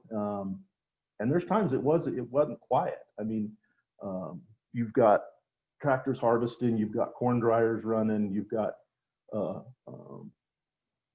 grain depositories, grain mills running. So we felt that the agricultural really fit better in with the commercial at just a slightly higher level. Excuse me. The need to add DBC to residential and rural parks, it's already in there. It's already there at 65 DBC. 65 was chosen several years ago, but there is a lot of, not a lot, but there is evidence out there that 65 and below is tolerable to most people. Now there are people, again, as you've heard, there are people that are susceptible to it above that, even below that. But for the vast majority of people, they tolerate that 65 readily. And the allowance for 10 decibel increase in drilling and completion, I think you have to look back the previous rule that allowed a 25 increase in some areas. You were allowed to do the industrial noise levels, which is 80 dBA during the day. So I don't see this as an increase in 10, but I see it as a decrease in 20. Okay. I think the next bullet point's Joel, so I'll skip over it. But the next two, should noise levels be more restrictive automatically? And the proximity question, I think, are one and the same.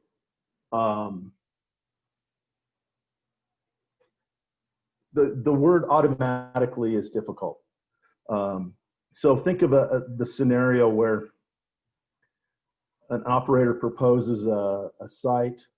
An operator has two sites. They have one that's near an industrial area, and it's an okay site based on the geology. They could probably do what they want to do, but it's not the best. And the other site is next to a residential area, and it's the one they want. It's the best geology. It's the best everything. And those sites are 1,500 feet apart. What would be the incentive for that operator to drill in that noisier area and not try and move to that residential area? And the third thing the last thing I'd like to bring up before I turn it over to Mr. Miner, there is that wild card that people have glossed over to some extent. This is with consultation, and this is the Adams County situation. With consultation, that the director can require lower levels or higher levels, right?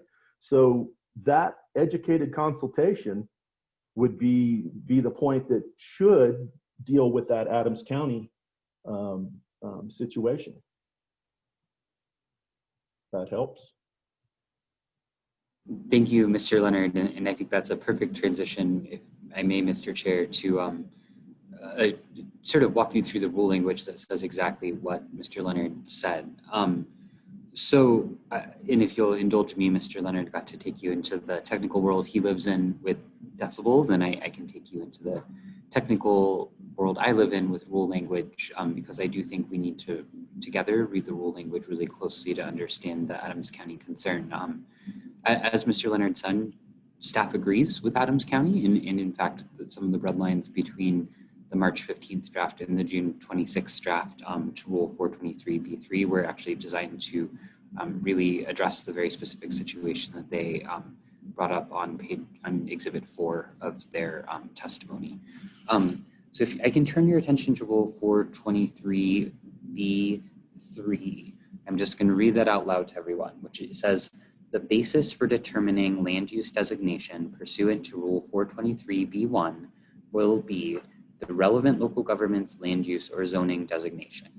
So just breaking down that sentence for a second, that means that all of these land use designations we're talking about, those are not designations COGCC makes. Staff will use the local government's designations as the default. It then says the director may consult with a relevant or proximate local government to identify the type of land use of the oil and gas location and its surrounding area, taking into consideration any applicable zoning or other land use designation. So that means a couple things. First, there is the option in every case for staff to consult. It really is staff's intent to probably have this be part of the standard local government consultation, but because it's not our job to require local governments to do things in every instance, we don't regulate local governments, we regulate operators. That's why it's a may. So if a local government doesn't want to talk to staff about this question, it doesn't have to.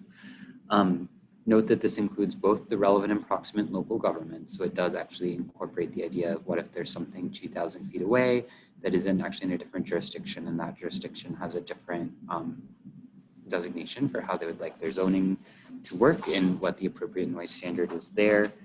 And it takes into consideration any applicable zoning and land use designation, not only where the location is proposed, but also in the surrounding area. And so again, this is saying you need to look at not just where the working pad surface is located, but in a radius around it, and to look at what the zoning is and make sure that we've identified the correct standard. Making it an automatic change to whatever the adjoining standard is might not make sense.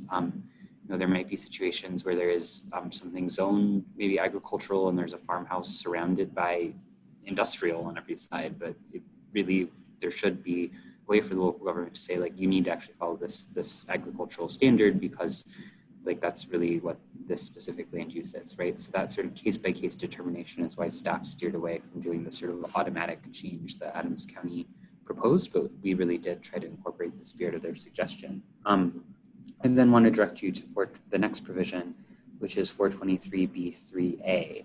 And that says that to protect public health, safety, and welfare, the director may require operators to comply with a lower maximum permissible noise level in areas zoned industrial, light industrial, or commercial if the oil and gas facility will be within 2,000 feet of a residential building unit or high occupancy building unit. And what that means is that staff, as part of the review, ideally with consultation of the local government, but again, not requiring local governments to take a specific action, that means that staff can look at, is there a sensitive receptor nearby?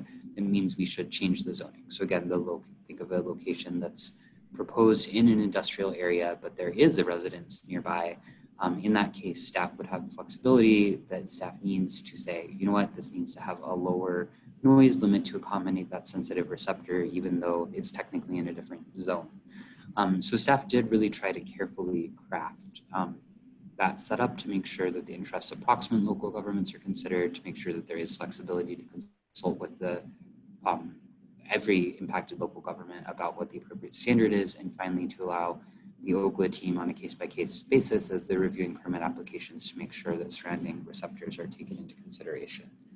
And then, of course, there's another catch-all that follows that in Rule 423B3B that again states that in addition to just being able to require operators to comply with the lower maximum permissible noise level because of the presence of a building unit, that requirement can also be adopted based on consultation with the local government or with CDPHE, and that again covers both relevant and proximate local governments. And while you are all looking at your rule book, I might just direct you to Rule 423B3C, the next provision, and just make sure that everyone sees that that is where the Western Rural Local Government Coalition and some other stakeholders have suggested changing a may to a will. In some ways, this is a similar concept because it involves changing the default based on consultation with a local government. However, in this case, it would be making the maximum permissible noise level higher, in other words, a less protective standard. So I hope that sort of helps frame where we are in this discussion and helps you see how staff did take very valuable feedback from our partners in Adams County and incorporate it into the draft rules. Thank you, Attorney General Minor. Did the staff have anything more on the slide, or should I turn it to commissioners for discussion? I do, Mr. Chairman. Mr. Leonard. I didn't address the final bullet, the mitigation plans, different levels. If it's in the middle of nowhere, do we have to put up sound wall argument? I think part of that is as it comes in the 2A in the plan, is that's explained that there are no nearby receptors. Therefore, I don't need to do this mitigation, right?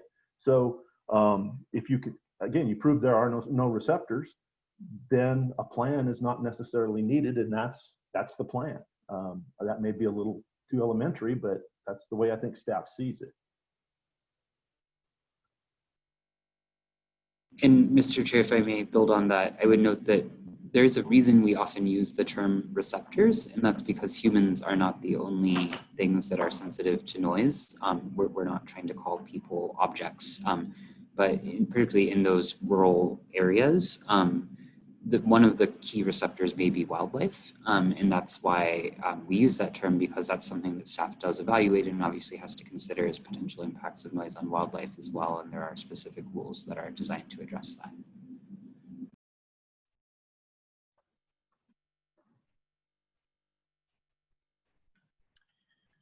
Okay, thank you, staff, for sort of setting the stage for our discussion about the issues that the parties have brought up around thoughts about changes to the staff draft on noise. Do we have questions, suggestions, thoughts from commissioners at this point? Mr. Chair. Yes, Commissioner Gonzalez. Thank you. In general, I really appreciated the information provided by Mr. Leonard just a moment ago. And I was flipping back through the statement of basis and purpose. I don't know if I missed it or if I caught some of that background on kind of where the tables came from, where the numbers came from, the reference to the EPA tables that were being used. I thought those were very impactful for justifying the numbers as the rules are currently written. So I may encourage some sort of incorporation of that information in the statement of basis and purpose. If it's not in there, if it is, please point me there. So that's based on that. I'm pretty comfortable. I want to hear from the other commissioners on the way the rules currently written with the specific levels. I would also like to talk about the commercial, agricultural versus rural. I think that when you're out, if you were a property owner outside of a big city like Denver, and you were doing that for the purpose of peace and quiet, and it doesn't really matter what your residence is like or where it is, you should be afforded the same protections. And so in that regard, I'm not a fan of categorizing the rural as agricultural or commercial. I think those could be very different applications and very different impacts as they stand. I'll leave it there and leave it open to other commissioners for commentary. Okay, Commissioner Napa and then Commissioner Messner. Thank you very much, Mr. Chair. And yeah, I would absolutely echo what Commissioner Gonzalez just said, and just really appreciate the additional explanation with respect to, the origins of the sound levels and et cetera. And, I think that with respect to the comments from AAG Minor on receptors and how that also includes wildlife, I did do a little bit of digging yesterday, just kind of trying to see what research that I could find that was out there. And it is, it's fairly minimal in the first place. But I think that our levels are relatively protective, in knowing that there's also additional opportunities for consultation with CPW. I think it seems like we have the flexibility to cover those different situations. One question I had was whether we have in that process, are we including seasonal limitations, during the breeding season with certain types of noise restrictions and those kinds of things? I just wanted to understand that a little bit better. Thanks. Director Murphy or Mr. Leonard? We've included provisions to consult with CPW to provide precisely that level of detail and information and rely on their expertise instead of mine as a wildlife biologist by training only, or by education only.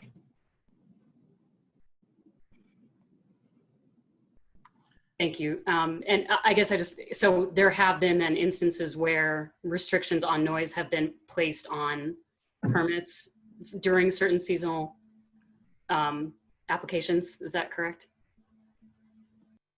I would have to reach out and kind of dig into the permitting history. I know that we have seasonal restrictions in a number of instances, but I need to probably do some research on that and check in with staff about for noise alone. Director Murphy, Mr. Duranlo has unmuted himself, which signifies he may want to weigh in on this. I've lost a lot of my screen, and I'm so glad to share this information, but it means I don't always know who's also ready to chime in. So. Thank you, Chairman. I can say that we have worked cooperatively with Colorado Parks and Wildlife on consultations on some permits and have achieved best management practices, which included noise restrictions on certain locations. Typically, it's a timing restriction that covers sort of all operations, including a daily timing restriction as well. But there have been a couple of instances that I know of that we have done something specific to noise. Thank you, Mr. Duranlo. I wanted to, or Commissioner Messner, I think you were next. Thank you, Mr. Chair. And I do concur and very appreciative of those explanations, because they really did make things clear in my mind. And I would concur with Commissioner Gonzalez and Commissioner Nanjapa with their thoughts. I do think that there's still one point here that's worth chatting about a little bit, and that is the bullet regarding whether or not to allow that 10 decibel increase during drilling and completion. And the reason that I bring that up is not because, as we looked at the tables yesterday and saw the timing of those that Mr. Andrews provided, I acknowledge that if we're drilling one well, that duration is, fairly short, and so understandable. But as we are looking more and more at multi-well pads, that duration becomes more and more significant. And I think I'd be curious to hear some thoughts on it, but my assumption is that a significant amount of the complaints that we receive around these nuisance items and noise in particular have to do with operations that are occurring during that drilling and completion time frame. And so if that drilling and completion time frame potentially lasts on a multi-well pad for a year or more, is it appropriate to have this increase of 10 decibels where our table is basically indicating that these are the maximum amounts that seem to be appropriate for minimizing the amount of complaints that we receive on this item. Thank you, Mr. Messner. And before we turn this to Mr. Leonard for a technical thought about that, I wanted to throw out another question in a similar vein. Our first sub-bullet says that the Bruner noise study, does it actually suggest a lower standard as a question? And I think that it did. I think there was a recommendation piece to that study, and it said a recommendation of 60 dBc with a maximum of 65 dBc. So, Mr. Leonard, if you could sort of provide some perspective on those 2 points that was brought up via testimony, so that we can debate those points with your expertise in mind as well.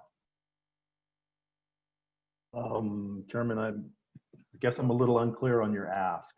Are you saying that the study is recommending 60 dBc and it recommended, because it's been a while since I've read the study, it recommended 60 dBc but no greater than 65, is that correct?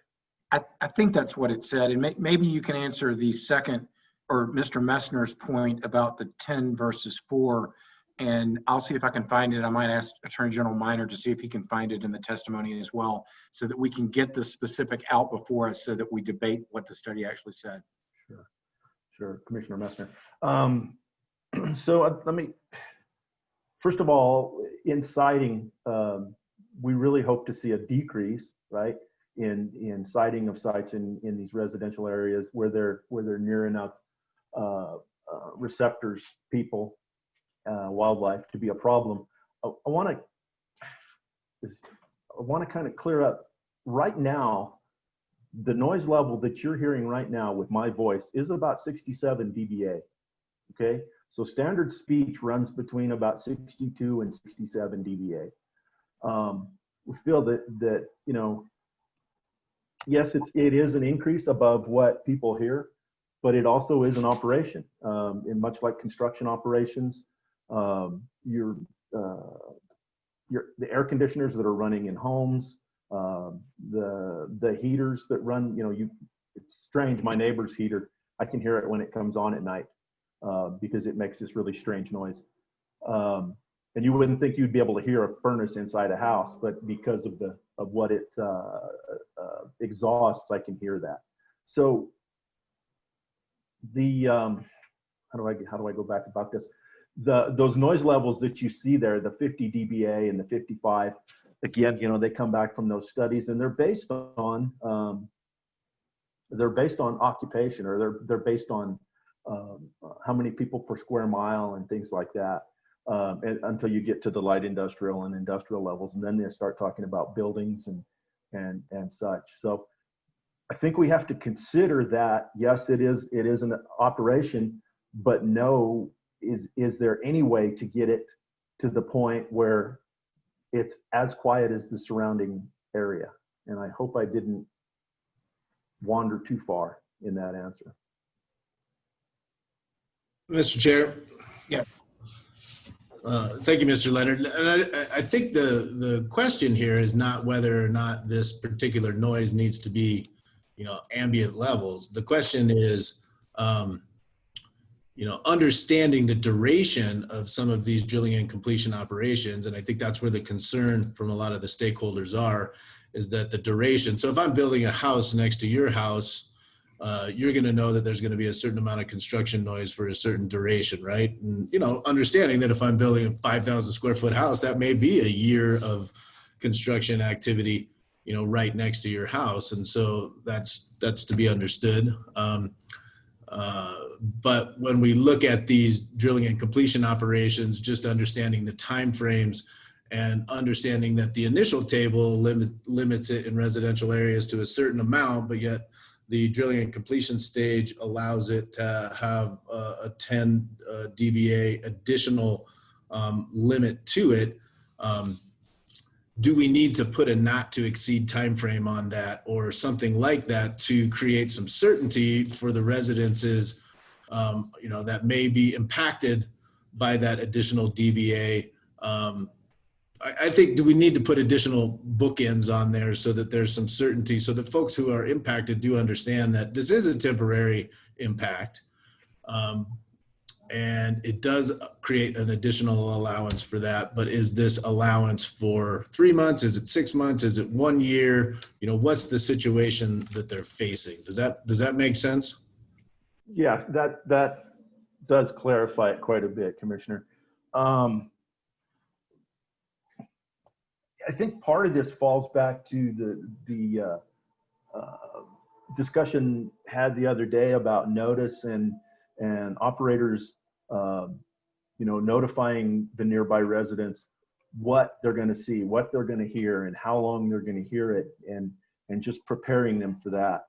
You know, the 10 decibels is really, what we've seen in the field is that increase really doesn't affect that many people. When you know, above that 50, 55 level. So, and a lot of the sound surveys that we have run during drilling and completion operations, the dBA is really in the neighborhood of you know, 57 continuously. It's very seldom up into that 60 and 65 range. I mean, we've seen 57s, maybe 62s, things like that. So it's a buffer, if you will. The suggestion to move it to 4, that's going to be a little bit more difficult because, excuse me, it would just as I think Mr. Caskey showed you some formulas the other day, and if the operation is generating the same amount of noise as the ambient, that's already increasing it by 3. So 4 really doesn't. That's not a substantial increase over that 3. So what you're basically having to say is that operation has to be as quiet as the surrounding areas. And the duration, maybe that's something that, we take up in policy or again, go back to the studies and say, can people tolerate this for that length of time? Well, and Mr. Chair, if I could, I think that's kind of my point is this duration piece. And, does there need to be some consideration that if this, increase in 10 decibels for drilling and completion is to last longer than 3 months or 6 months or whatever that time frame is, that additional mitigation measures need to be put in place in order to bring that level down further in order to minimize or mitigate the impacts to the residences around that, because residents at some point are going to be able to handle some impact for a certain amount of time. But as we look at these bigger operations where the drilling and completion stages could take significant amount of time, whether that's a year or over a year, does there need to be additional mitigation measures putting in place in order to protect public welfare? Sure. Dr. Murphy. Thanks. I think that Commissioner Mesner, we've made recommendations based on what we've seen in the field. And as Mike said earlier, we look at the proposed regs for noise for DBA for drilling and completion as a 20 decibel reduction from where we are today. And we think that that is a significant and critically important improvement. I think in terms of when we start, I can't quite tell if your question is driving more towards making sure we're educating citizens about what they can expect, or looking towards like an upward limit or some sort of kind of true duration limit on drilling and completion activities and how they're staged. And that second piece is big and complicated because it will require rig up, rig down, demobilization, and kind of it addresses one impact to the neighborhood, but it may create others or different ones. And so that is a very nuanced question to me, and one that we need to be attentive to the attendant consequences of protecting noise at the expense of something else. And it's just a fine balance to strike.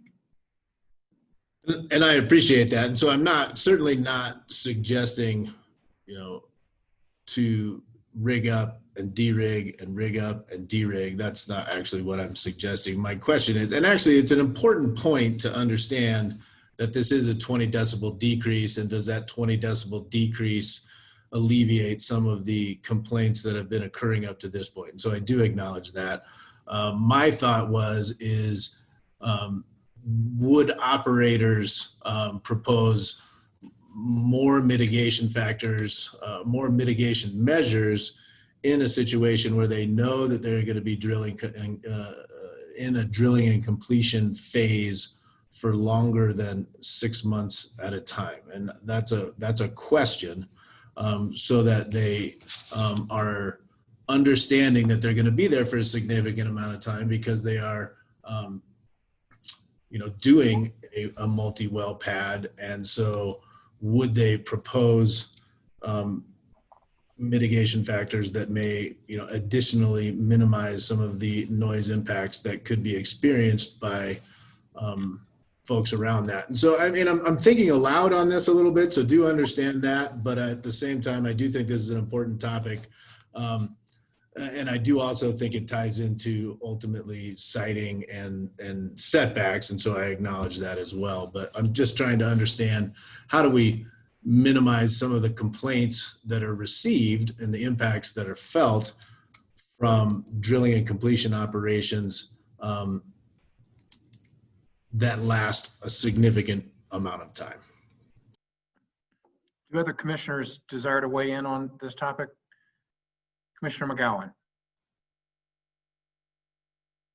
Thank you, Mr. Chair. And I don't have an answer, but I think in the vein of Commissioner Mesner's comments, using words like what people can tolerate is kind of a difficult conversation to have about the impact of an activity on somebody. Well, you can tolerate this. It's a difficult word that we're using.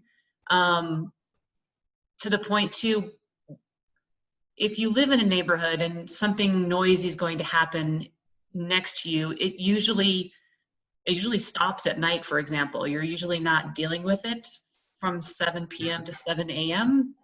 If a house is being built next door to you, they're not constructing in the middle of the night, they leave for the day. And so this is something that if someone's in an approximate location, they're dealing with it on they're tolerating it for a 24-hour basis. And so I think, I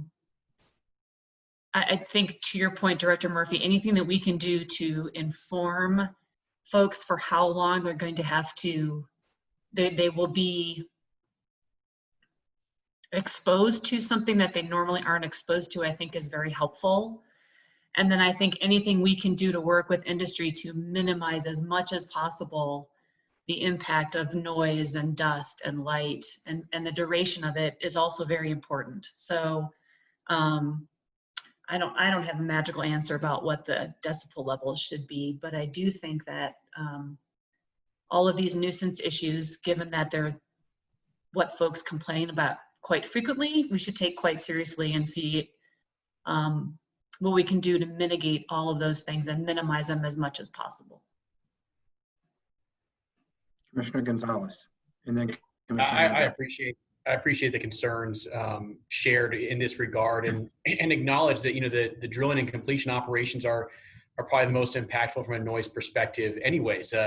And when you think about some of these bigger pads, of which our rules encourage and demand in a lot of cases, the shared locations and making sure that we're reducing our physical footprint on the ground, that's kind of part of the trade-off, is that you're going to have a longer duration of operations on those pads.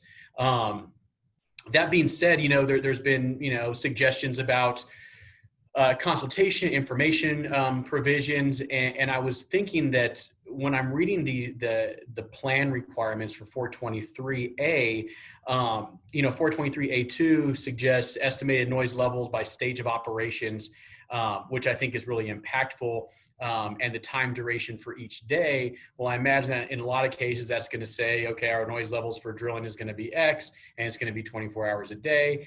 That rule could potentially be expanded to an estimate for the number of days anticipated for each activity. I don't know if that's contemplated somewhere else in the rule, but that may help find the balance of notice on what the impact might be, in addition to the mitigation offered by the operators under those plans.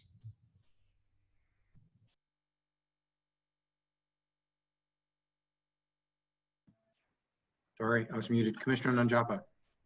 Thank you. I think now most of the issues that I was thinking about are covered, and including some of those comments, but I just wanted to also emphasize that the notice, which I know is covered in other pieces of the rule that we're going to get to, and adding something about duration there, I think is a key point of all of this, to the points that other commissioners have made.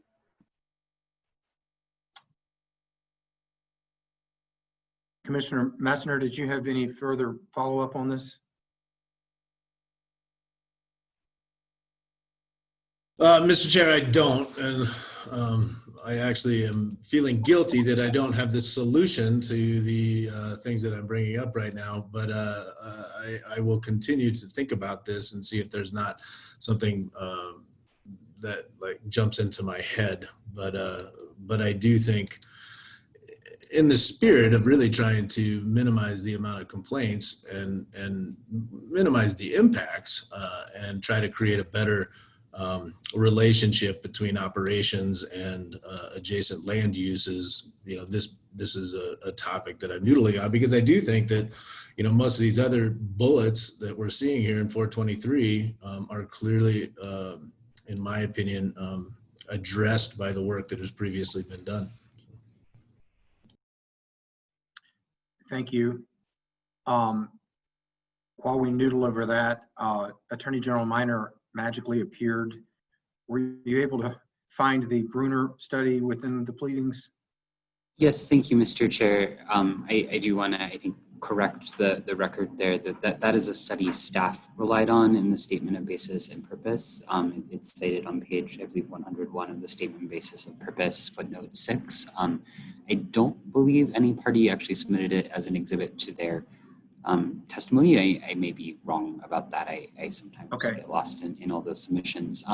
But of course, staff has access to that, as do all of you should you wish to review it. And I think to the specific point of whether the recommendations are appropriate, I think it's important to note that there is a recommendations table in that study. It's on page 6 of the study. And it includes both a desirable and sort of a maximum standard. And I believe the numbers that staff chose are the maximum standard rather than the desirable standard. And there's a much longer discussion within the study that I am certainly not equipped to discuss, but Mr. Leonard or someone else potentially could, about sort of how those recommendations were reached and what it exactly means by desirable and maximum. And I will leave it there, though I can try to answer more questions, or perhaps Mr. Leonard can. With that, Mr. Leonard, do you have any additional commentary? Well, I hope I can. And again, I have to admit, it's been a while since I've read that. I think the difference between desirable and maximum are just that. This is the desirable level is the level at which impacts are at a minimum, and the maximum is basically the stop sign. You don't want to go over this because you will start to have a great deal of impact. And there's some other tables in noise manuals that show at what point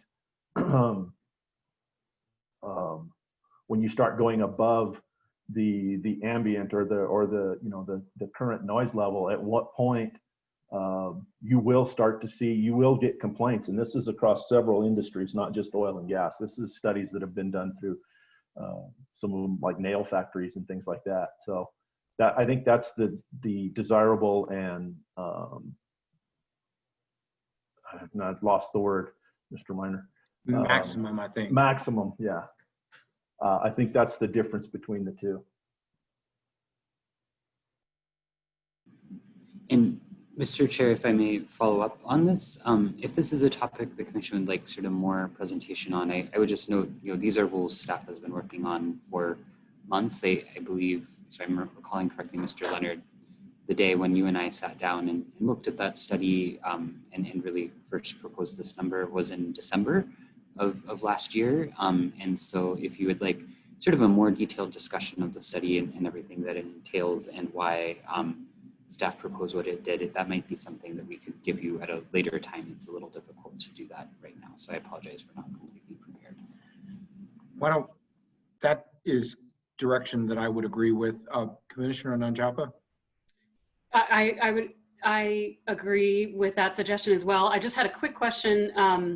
And I think it was Mr. Leonard also just mentioned that, there are other noise related and even lighting and some of these other nuisance issues, standards out there for other sectors like building and other types of things. Did you all also crosswalk those standards with what you were recommending, or how did that come into play? So, yeah, if I may, Commissioner. Yes, Mr. Hunter. So the table that I showed you, basically that's the standards for those areas zoned. So the nail factory would obviously have to be zoned industrial, correct? In state statute, there's actually an exemption for oil and gas. The state statute says except for drilling and completion, okay? And that was the current rule. That's been brought into current rule as that statute or as that language. The draft rule removes that. It removes that exemption to these industrial levels for oil and gas. So we're not looking at other industries. We're just using the table as a whole to say this. We need to align with everything else that's out there, if that makes sense.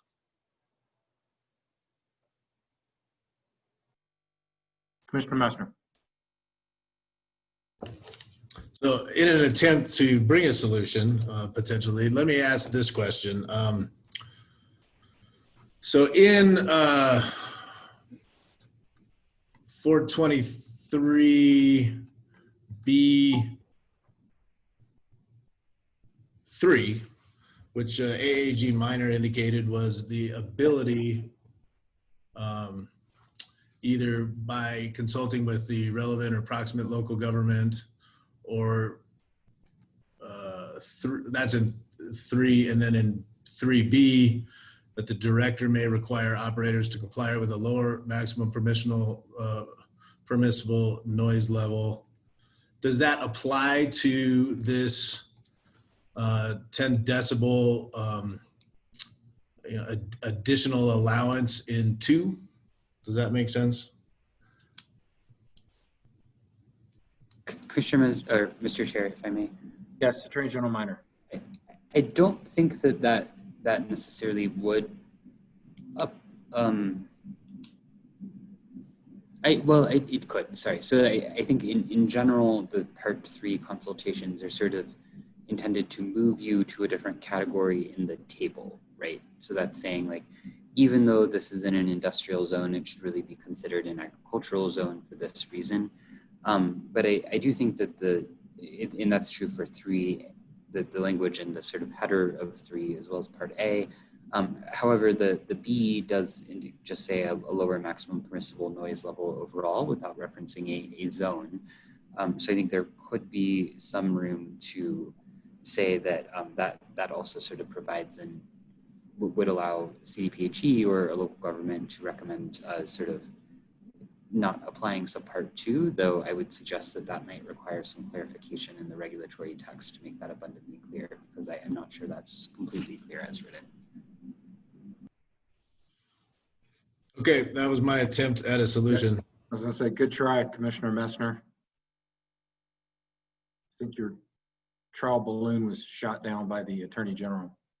That is, Mr. Chair, if I may, well, of course, I'm not the Attorney General. That's Phil Weiser. I'm the Assistant Attorney General. You know what I meant. Yeah. Commissioner Mesner, if you think that would be a logical place to build it in, I think staff absolutely could change the language in subpart B to reflect what you were suggesting a little bit, or at least to make that clearer if that's the Commission's direction. Commissioner Messner? And I do think that does create that discretion in site-specific situation to perhaps look at that. And so I think it might be worthy to look at, but I am one commissioner, so I would defer to others' thoughts. Other commissioners' thoughts on this balloon that just got blown back up by Assistant Attorney General Minor? Mr. Chair? Yes, sir. Can we just get just kind of a bottom line summary of what that thought was? Kind of went a couple different places. I want to make sure I'm following. Attorney General Minor, could you summarize your balloon for us? Sure. So I believe, as I understand Commissioner Mesner's suggestion, it would be to amend Rule 423B3 capital B to say the director may require operators to comply with a lower maximum permissible noise level, and then add sort of a new clause, perhaps comma, and not apply the exemption otherwise provided by Rule 423B2. That might need some wordsmithing that staff could think about, and just be clear that that lower maximum permissible noise level references not only the table in B1, but also the sort of carve out for those particular operations in B2. Commissioner Gonzalez. So just add a specification that it can reference B2 to that B3 provision. That's right. Yeah. I mean, as it reads, it may include that already, right? Yeah. But we want to make it clear. Right. So if you look at B3, just the sort of header, it does just say B1, which is why in my mind I sort of initially deflated Commissioner Mesner's balloon, but I do think that in some ways the language in B3B is a little more open-ended. It just says lower maximum permissible noise level without that specific cross-reference. So I think we could potentially resolve that ambiguity in a way that makes clear that the B3B exemption or lower process does apply to B1 and B2. May I ask a follow-up on that? Maybe this is for Mr. Leonard. But when the consultation with operators, right, there's got to be some level that is unattainable for them to be able to operate within. And I'm curious what that input has looked like. And maybe Mr. Leonard can help fill me in on that. Was there, kind of a baseline that said, look, if it goes below this, it's not possible for us to live within those standards? Mr. Leonard? Yeah, thank you. I have to dig back in my memory to see if there was an actual limit placed. And I guess I just can't answer that question right now. I don't know. Yeah, I'd ask that you consider that as you consider the limitations for potentially associated with incorporating B2 and with the director's discretion on B3. I don't know how much it matters. I really don't. But I think it's a question that needs to be answered along the way.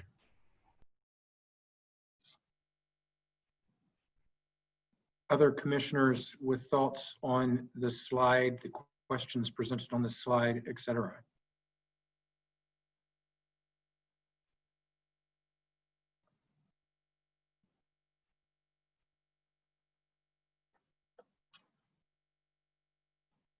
So just seeing none, but getting back to the low frequency noise question, Mr. Leonard, now that we've located that maximum and desirable, do you have final thoughts about where does your rule land during the day and during the night? And then what about these maximum and desirable on that as well? Because you mentioned earlier that's where you get the complaints, right? Sure. Thank you, Mr. Chair. And actually someone sent me the language and I can't see it. So what's truly desired in the low frequency at night is 60. And that's the desired limit. And we operators have managed to be below 60 on many occasions. Especially at the greater distances. Now it gets a little tougher to do if you're 500 feet away, right? Or 250 feet or whatever you're at. It's easier to hit below that 60. And then the maximum is 65, which is where we're at now. I kind of look at it as speed limit sign. You can drive up to 65, right? You shouldn't drive over 65. If you drive over 65, then you're going to have a problem. The potential of being ticketed. Is it better to drive 60? Probably. Saves fuel. Might improve your safety. So I hope I'm kind of explaining the desirable and maximum in that light. And I hope I'm getting to your question. And what did previous rules, so what's current state on this issue? Current state is maximum of 65, 25 feet from the complainant's building unit residence. And we just have not had that many instances where it's above that 65. And again, I'm not saying that the folks aren't impacted, because especially with low frequency, as you've heard, and may hear some more about, it affects everyone differently. And I'll go back to the example given in Erie that started us going down the road of having a stakeholder work group to get best management practices in. That site, as I recall, and I'll probably miss the numbers a little bit, but at about 700 feet away, they were, the residents were experiencing 75 dBc. And that's an incredible amount of noise. I mean, I can understand why they were having problems. I could go on site, and it didn't bother me at all. And I would take other staff members out there and they say, I have to leave. I can't take this.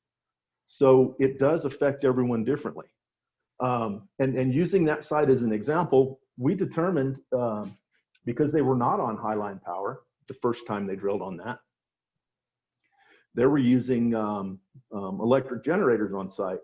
And the generators fans, we determined it was generators fans that were putting out this low frequency noise, because as soon as we got to or as soon as they got to a portion of the well where they could shut one generator down, the dBc dropped to below 65 dBc at those residents. And people commented, are they still drilling? What happened? We're not bothered by it anymore. So I think that goes back to that 65 maximum at night. And Mr. Chair, if I may add to that. Attorney General Weiner. So I want to circle back to your question and Mr. Leonard's response about the current state and underscore what Mr. Leonard said, which is that current Rule 802D is the only place that low frequency noise is addressed in the Commission's current rules. And that does not set a standard for low frequency noise. It just says that if there is a complaint that involves low frequency noise, there will be a measurement taken. So it's more responsive. It is not setting a standard operators have to comply with, and it's only at that point very close to someone's house that a measurement is taken. What staff have proposed to do in this rule is actually set a statewide standard to make sure that there is always going to be that protection, that it doesn't just apply in the event that a complaint is received.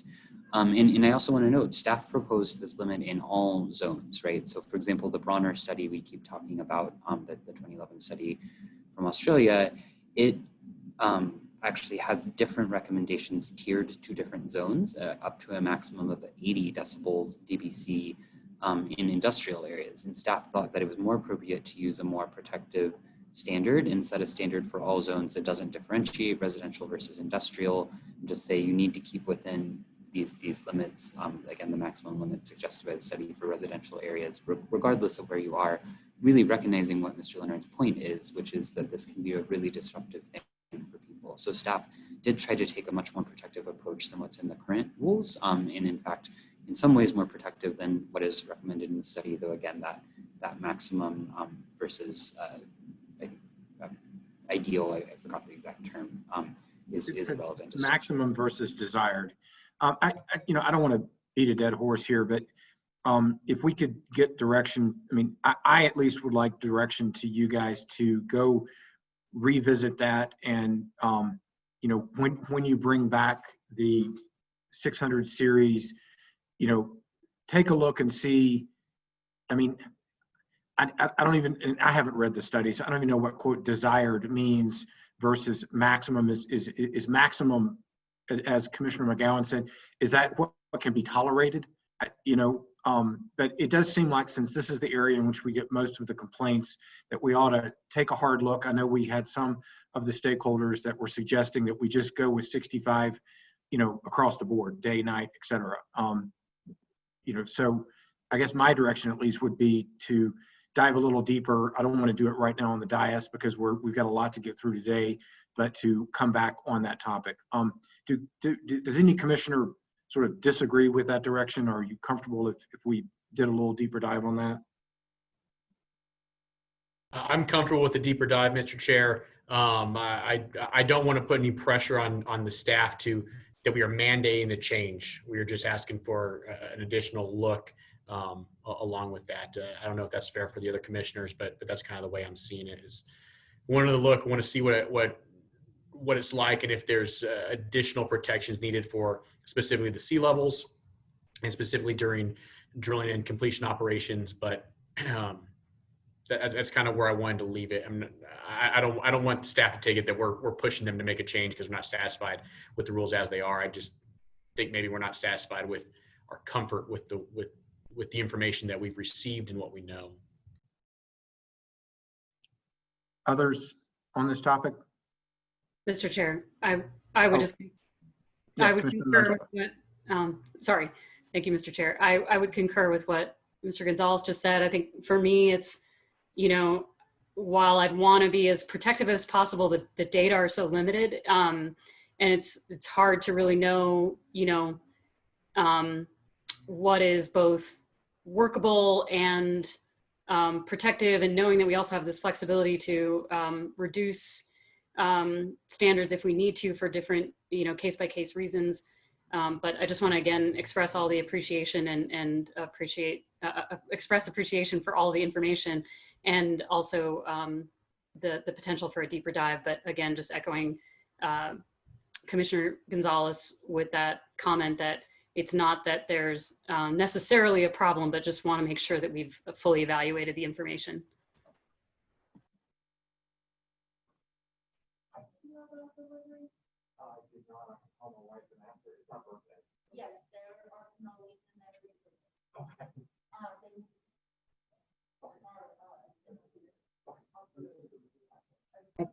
At the risk of being rude, do other commissioners want to chime in? Thank you, Director Murphy. I will point out, and this is not meant to be pushy at all, but I will be pushing for my balloon.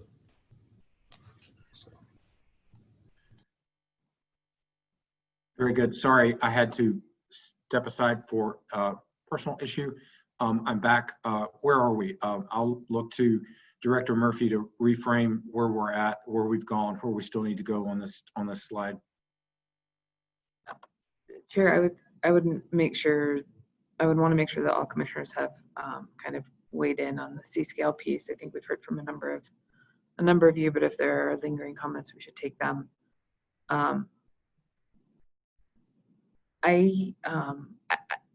To me, with the change, the balloon change, Commissioner Mesner's suggested change, I think it may subsume some of the other concerns that are built into the sub-bullet parts under one. I would take that as direction and perhaps a solution to all of those, but perhaps I'm grandiose in my visions. I think that one of the outstanding questions to you is sub-bullet 2 around the interaction with local government. I mean, sorry, not sub-bullet, but bullet 2, the may to will question. I hope that, again, the conversations that we've had around the Commission's ability to limit in conversation and in consultation with local governments would address bullet 3. I hope AAG Miners' discussion of our flexibility addresses bullet 4. And I would hope that the flexibility and the appropriate consideration we built into the rules as drafted address bullet 5. So to me, the questions would remain making sure commissioners have adequately commented on the C-scale question, and then what do you want us to do with may versus will in 423B, 3C, and D3C? But I don't want to give short shrift to anybody's lingering conversations. I think that's a good summary. Does any commissioner want to weigh in further on the C-scale issue? Let's start there.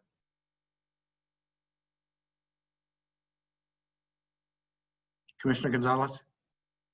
Yeah, just kind of thinking about the potential for common ground potentially, or at least for some movement that leaves a little more flexibility under Commissioner Messner's balloon.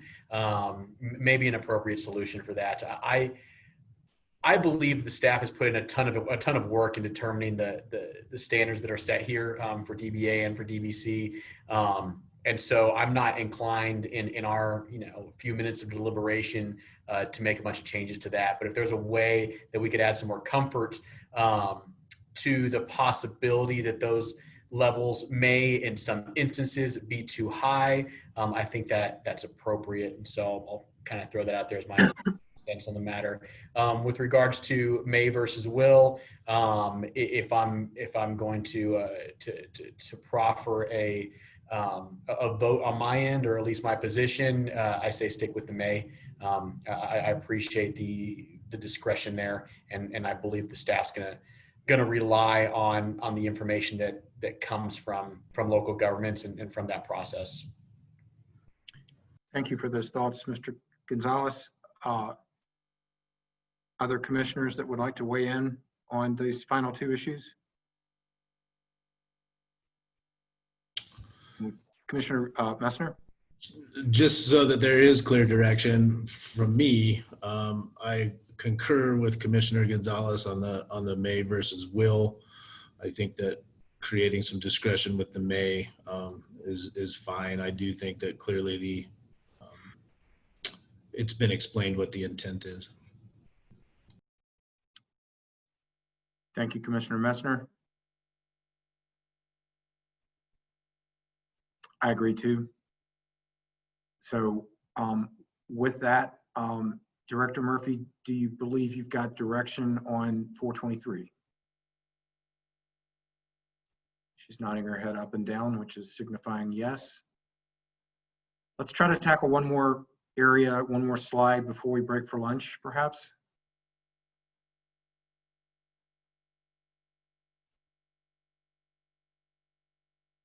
Chair, if I may. Yeah, Director Murphy.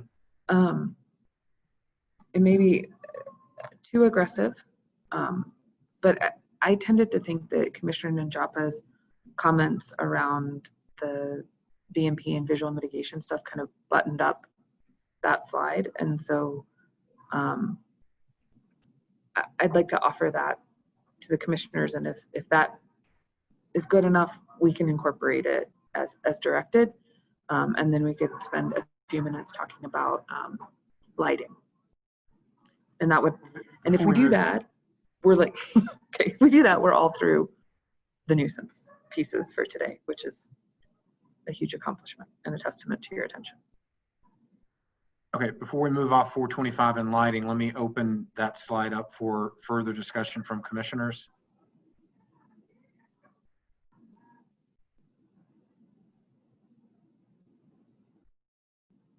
Commissioner Gonzalez?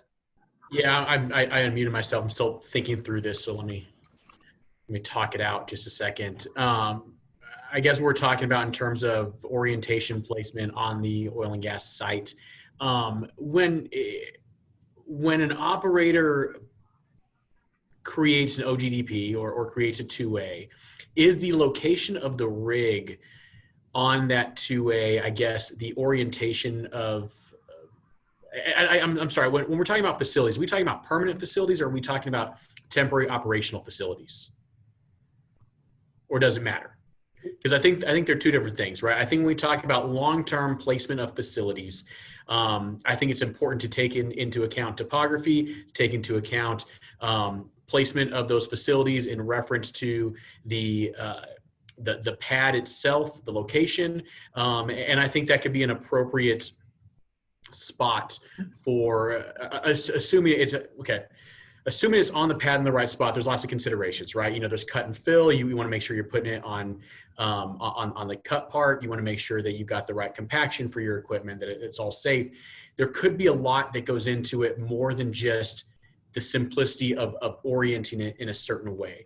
And so I want to be cognizant of that when we talk about the placement and orientation of facilities. So I think maybe consultation, doesn't dictate what it's going to be. And I think it's important that that consultation piece may be a part of it, but I just want to make sure that there's limitations in where those facilities are based on a lot of the topography of the pad location itself.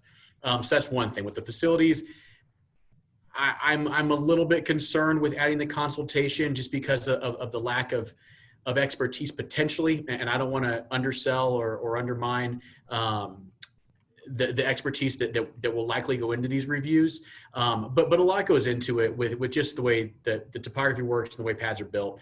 And so I'm a little bit concerned about that, how much that consultation will influence an operator's ability to place those facilities.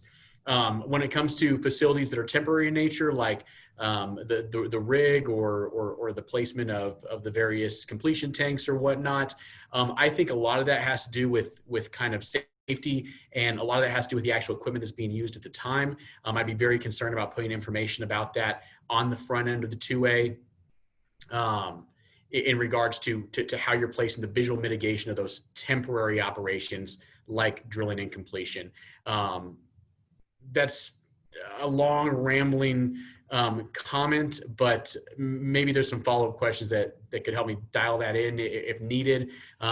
Director Murphy, do you understand where I'm going with this? I'm sorry I was not as direct as I would have liked to have been. Commissioner, I'll take it quick. Actually, before you answer, let me just pipe in a little bit and a little short-winded on it. I don't think we need to put parameters or requirements on what local government, state, operator consult should look like. I think that needs to be a very broad consult, and it can include facility orientation and placement when that's appropriate. But so that's kind of my thought on that. My thought on the La Plata BMPs, having been the La Plata County attorney for a 12 or some odd year period of time, and having been involved in the development of those BMPs, if it's still the same document, it's a really good document. I would suggest to staff, just as you look for other good guidance, look at that when you're thinking about, visual mitigation. I think that is guidance. I don't think it needs to be implemented as rule. So those are my two thoughts. And now I'll turn it to Director Murphy. Thanks, Chair. I just wanted to flag in response to the very direct question from Commissioner Gonzalez that the rule applies to permanent facilities. And I think that within the processes we've created with local governments, we can certainly consider their input. And also, I suspect this is a space, but I would defer to local government experts where locals can also pass regs. Thank you, Director Murphy. Commissioner McGowan.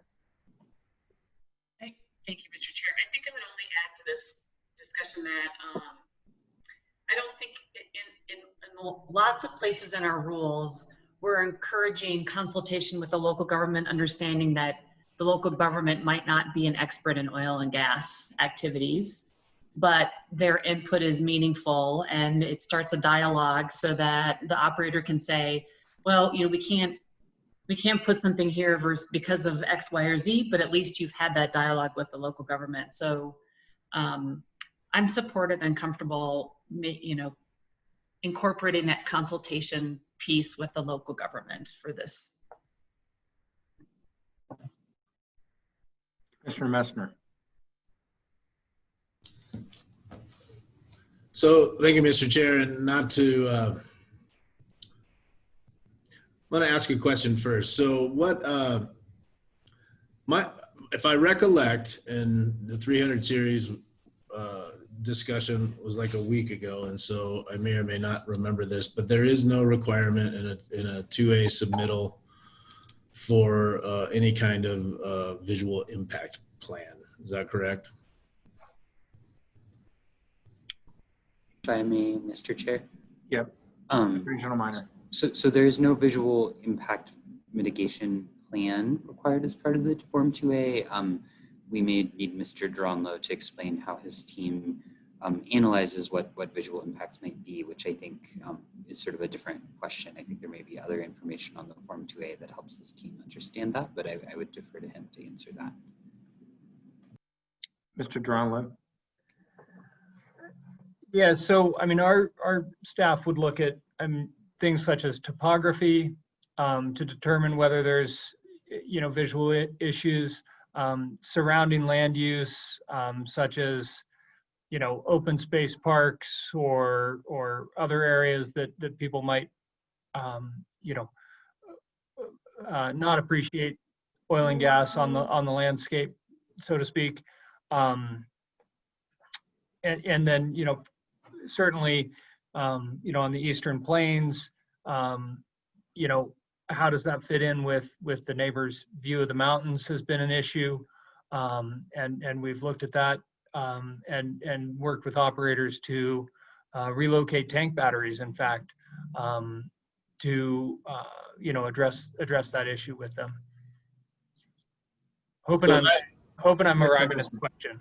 No, I appreciate that. And that's actually, I was just, to me, that frames this discussion a little bit, because there is an analysis that is occurring as far as visual impacts. And I do think that certainly consultation with a relevant local government around best management practices around visual impacts does make sense. I would agree with Chairman Robbins that I think that becomes a BMP and not necessarily in the rules, but is important. And so I do think that consultation and that understanding that there may need to be mitigation for visual impacts, but it sounds like we've got that covered. Other commissioners with input on this? Commissioner Nanjapa. I'll just note that I think that I think I'm good where we're landing with this, so appreciate the discussion on it.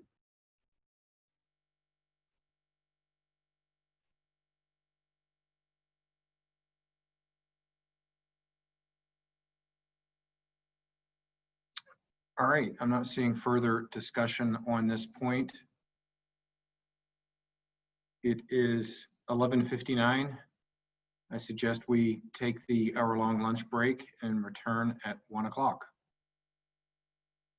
And I would note to all of our participants that at 2:30 today, we will take a break from 400 series deliberation so that we can hear the presentation from CDPHE Christy Richardson on the CDPHE health study, which is in advance of the 600 series that we'll be turning to next. So with that infomercial, we will see you at 1 o'clock.